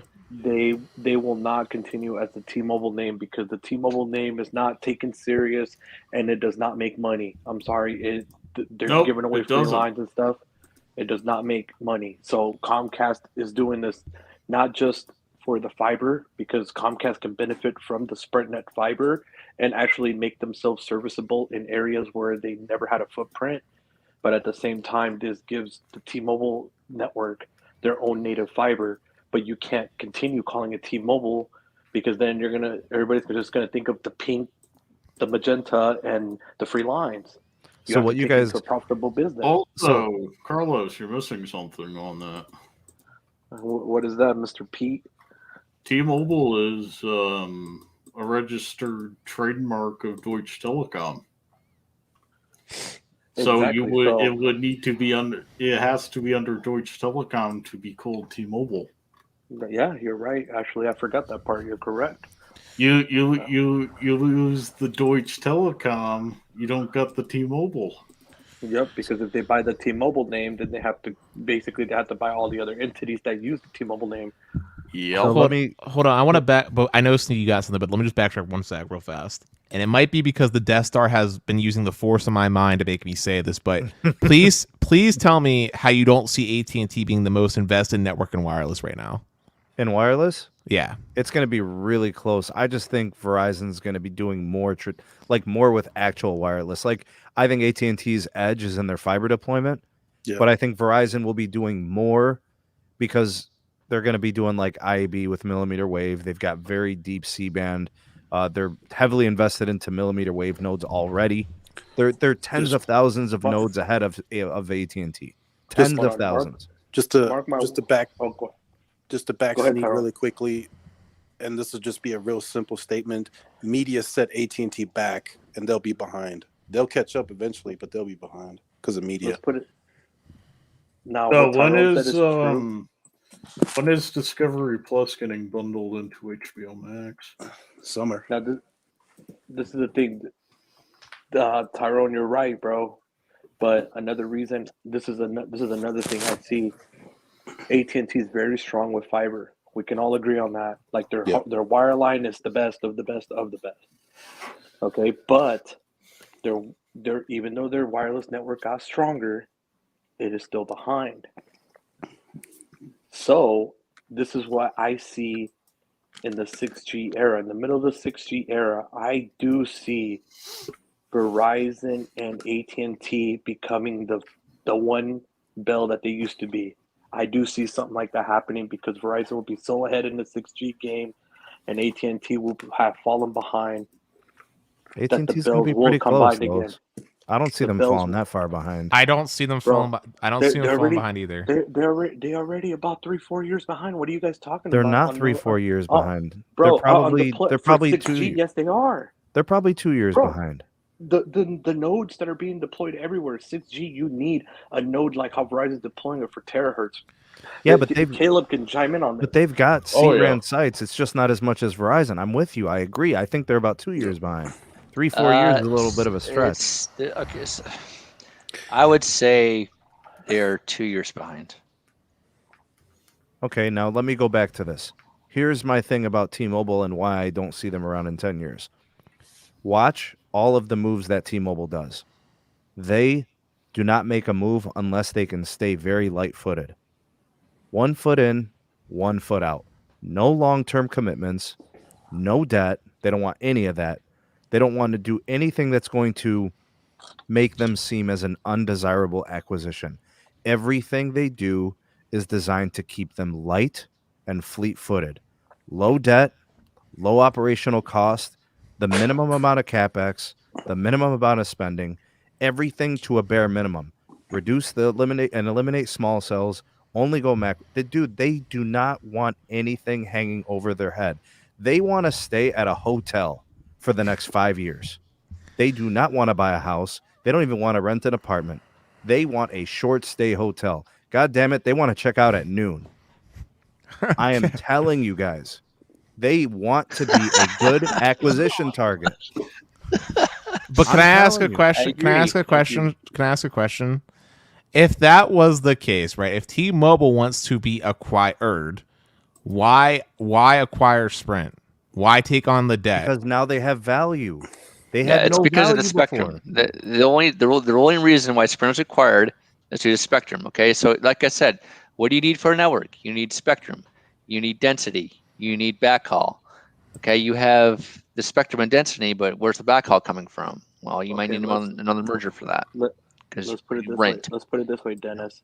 They thought about when they were doing this merger. Okay, when they were trying to scoop up Sprint, they already had the Comcast deal kind of in the talks because they knew that SprintNet area services areas where Comcast doesn't have native fiber footprint.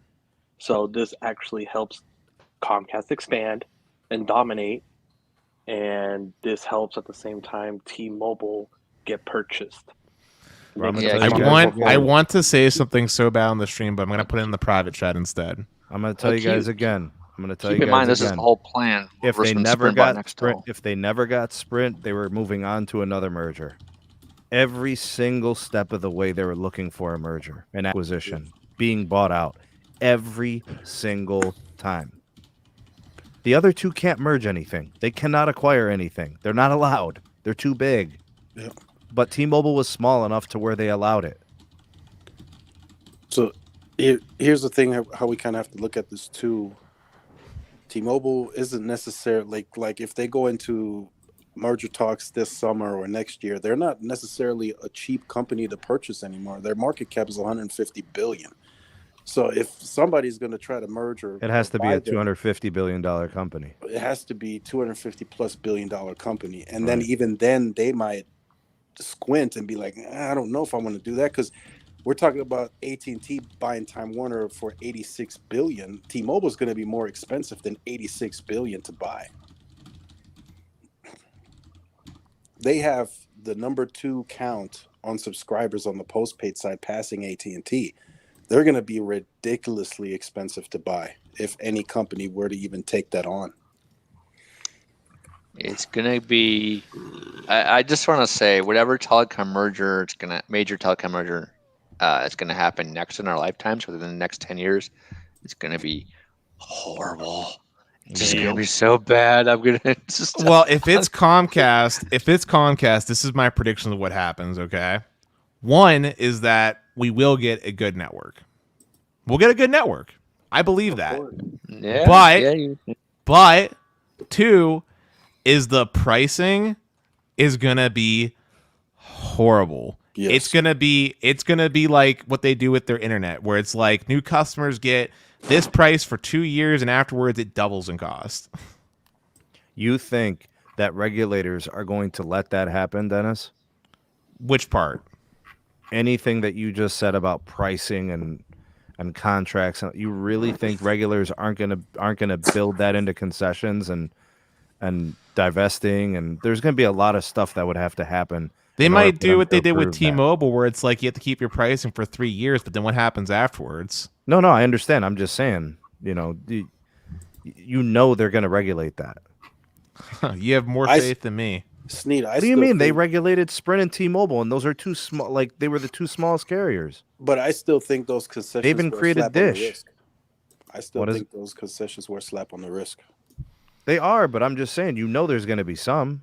Yeah. All right, here's the best example of this. Remember when Spectrum acquired out Time Warner Cable and the rest of them? Yeah. And one of the concessions is that they couldn't impose data caps. Right. What is Spectrum doing right now, Sneed? No, tell me, please. Well, they got data caps. Yeah, they're in the process of implementing data caps now that their time is up. In fact, they were requesting for it sooner last year, but now that their time's almost up, they're putting in data caps. Yeah, I'm not arguing against you. I can tell you there's proof and evidence in the past where as soon as the regulated time frame is up, they revert back to their ways. Yep, exactly. That's how it always is, the telecom world. It's just all the regulations and restrictions are just a timestamp saying, "Oh, you can't do this for because the lawyers on both sides will not win on everything. They have to concede. They're called concessions. So, like, for the example, the cable operator's like, okay, as long as you let us merge, we agree to those terms. Price lock for 3 years, no price gouging, no data caps, blah, blah, blah, national pricing, whatever it is. But that's why they're called concessions. You give and you take. Because if the term is you can never impose data caps, they won't sign for it. Hold on. I need to address one of my favorite viewers that's in the stream right now, PA Text comment. He said he wants Comcast to buy T-Mobile. Maybe Comcast will learn some things from T-Mobile and work on some customer pain points. Now Comcast has come a long way since early 2010s. Comcast has come a long way since 2010, considering back then they were literally getting news reports talking about how they wouldn't let people cancel. But and their service is good. That's not one of the things I have a problem with Comcast. But their pricing model has not come a long way. Their pricing model is still like stuck in the 90s with how they do bundling and stuff. Let me get to these super chats. I'm way behind. Santiago, thank you for yours. I have a question for all of you. Who do you all feel will be the leader in coverage in long term? Simply talking about coverage, not capacity. I got AT&T leading the coverage with FirstNet. Ooh, I wasn't expecting you saying that, but I'm also betting on AT&T. Yeah, it'll be FirstNet, 100%. Correct me if I'm wrong, but isn't their FirstNet build already done? 100%? Like 90 some percent.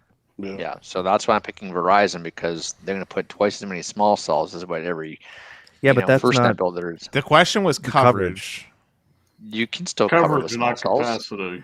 Yeah, You but can I still just cover with small cells. I still think I think Verizon's gonna be right there because they have such a large network now. But I still got I'm picking AT&T Verizon on Canada. this Okay. because it's a layered approach. And then RFK Tech, Happy New Year to you, my friend. LT plus for another year. Thanks for the super chat, man. And then we got Pete Fox with the super chat or super sticker. What kind of super sticker is that, Pete? Ooh. It is a dude flying through Flying the air, pair. Superman style. Shout out to all the pair. Thanks, Pete. EM Tech with the super chat. If Comcast scoops T-Mobile, where do you see the balance between fixed wireless access and traditional broadband? Comcast will have a huge advantage across the board, to the point where they might not even have meaningful competition, with the exception of like Verizon. Oh, Like legit, if we think monopolies are bad right now at home internet, Comcast is going to have a super monopoly. Yeah. Like, it's going to be bad. So there's this meme about that. Comcast T-Mobile world. Comcast is the devil, and God is like, oh, sure, all that. Big shout out to EM Tech. If Comcast scoops up T-Mobile, the fixed wireless access it'll just be like the sprinkles on top of an ice cream cone. It's not really. Yeah, it'll be rule based. It won't be urban.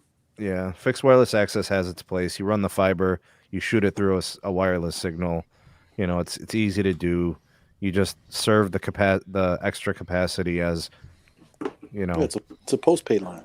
Well, what I'm getting at here is, like, if we think about fixed wireless access, right? Verizon's main fixed wireless product, really from a competition standpoint, is going to be their millimeter wave stuff, right? Like, that's their main thing, right?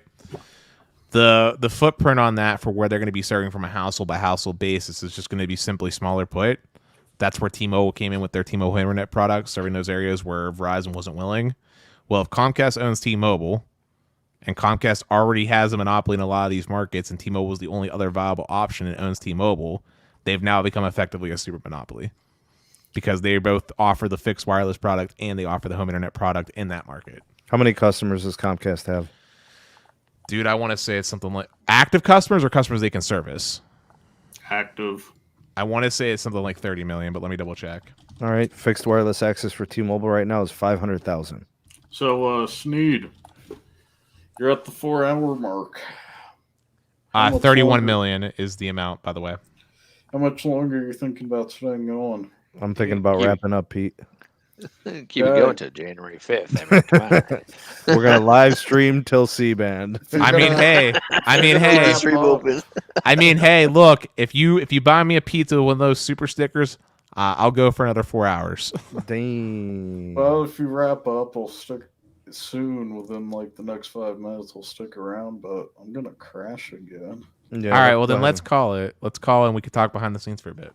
All right. Well, I want to give a special shout out to everybody that offered super chats. Thanks for your generosity. It was a great podcast and live stream. It was good to have you all. 120 here watching. Appreciate all my mods. Hashtag Mod Squad. Hashtag Ravioli Gang. For those of you guys that were watching while eating, snacking, whatever. Big shout out to all that donated, the super chats, the super stickers, everybody who wished us all, a happy new year. Happy new year to one and all. Hey, Sneed, what about Pesto Crew for Feast of St. Basil? Yes, Pesto Crew. So Pete can get his Pesto Crew in. Let me tell you, I had pesto salmon and some pasta with pesto tonight. It was epic. Yep, there you go. Big shout out to Tyrone from Tech Life. He was here and kind enough to join us today. So everybody check out Tyrone's channel if you haven't yet.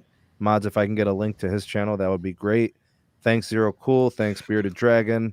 Carlos S. Tech, get a link to his channel as well, mods, please. Thank you. Also, Dennis and the Best Phone Plans. What do you guys got? You got the website, you got the podcast, and then you have the Stetson channel, right? Yes, Okay. that's correct. But all the content with me, if you like me, is on the Best Phone Plans channel. And then also a link to losmobileusa.com If you guys are looking for top level priority at an affordable price for your wireless services, they got exactly what you're looking for. They've got the Magenta MAX. They've got the Big Red now that's active. So they've got a lot to offer you guys. Check it out on the website, losmobileusa.com. Yeah, for just to touch on those promos real quick, limited quantity, limited time promo going on for the Magenta side. We're doing 4 Magenta lines. That's right, 4 Magenta lines for just $100. So if you're on a family plan or looking to bring something over, that's a good choice. Otherwise, you can get a single line for $40, Magenta Max single line for $55, or you can get 2 lines of Magenta Max for $100 as well. Tremendous. Anything for the good of the order, gents? Man, I'm tired. All right. Pete's done. We're all done. And we out this piece. Peace. Peace.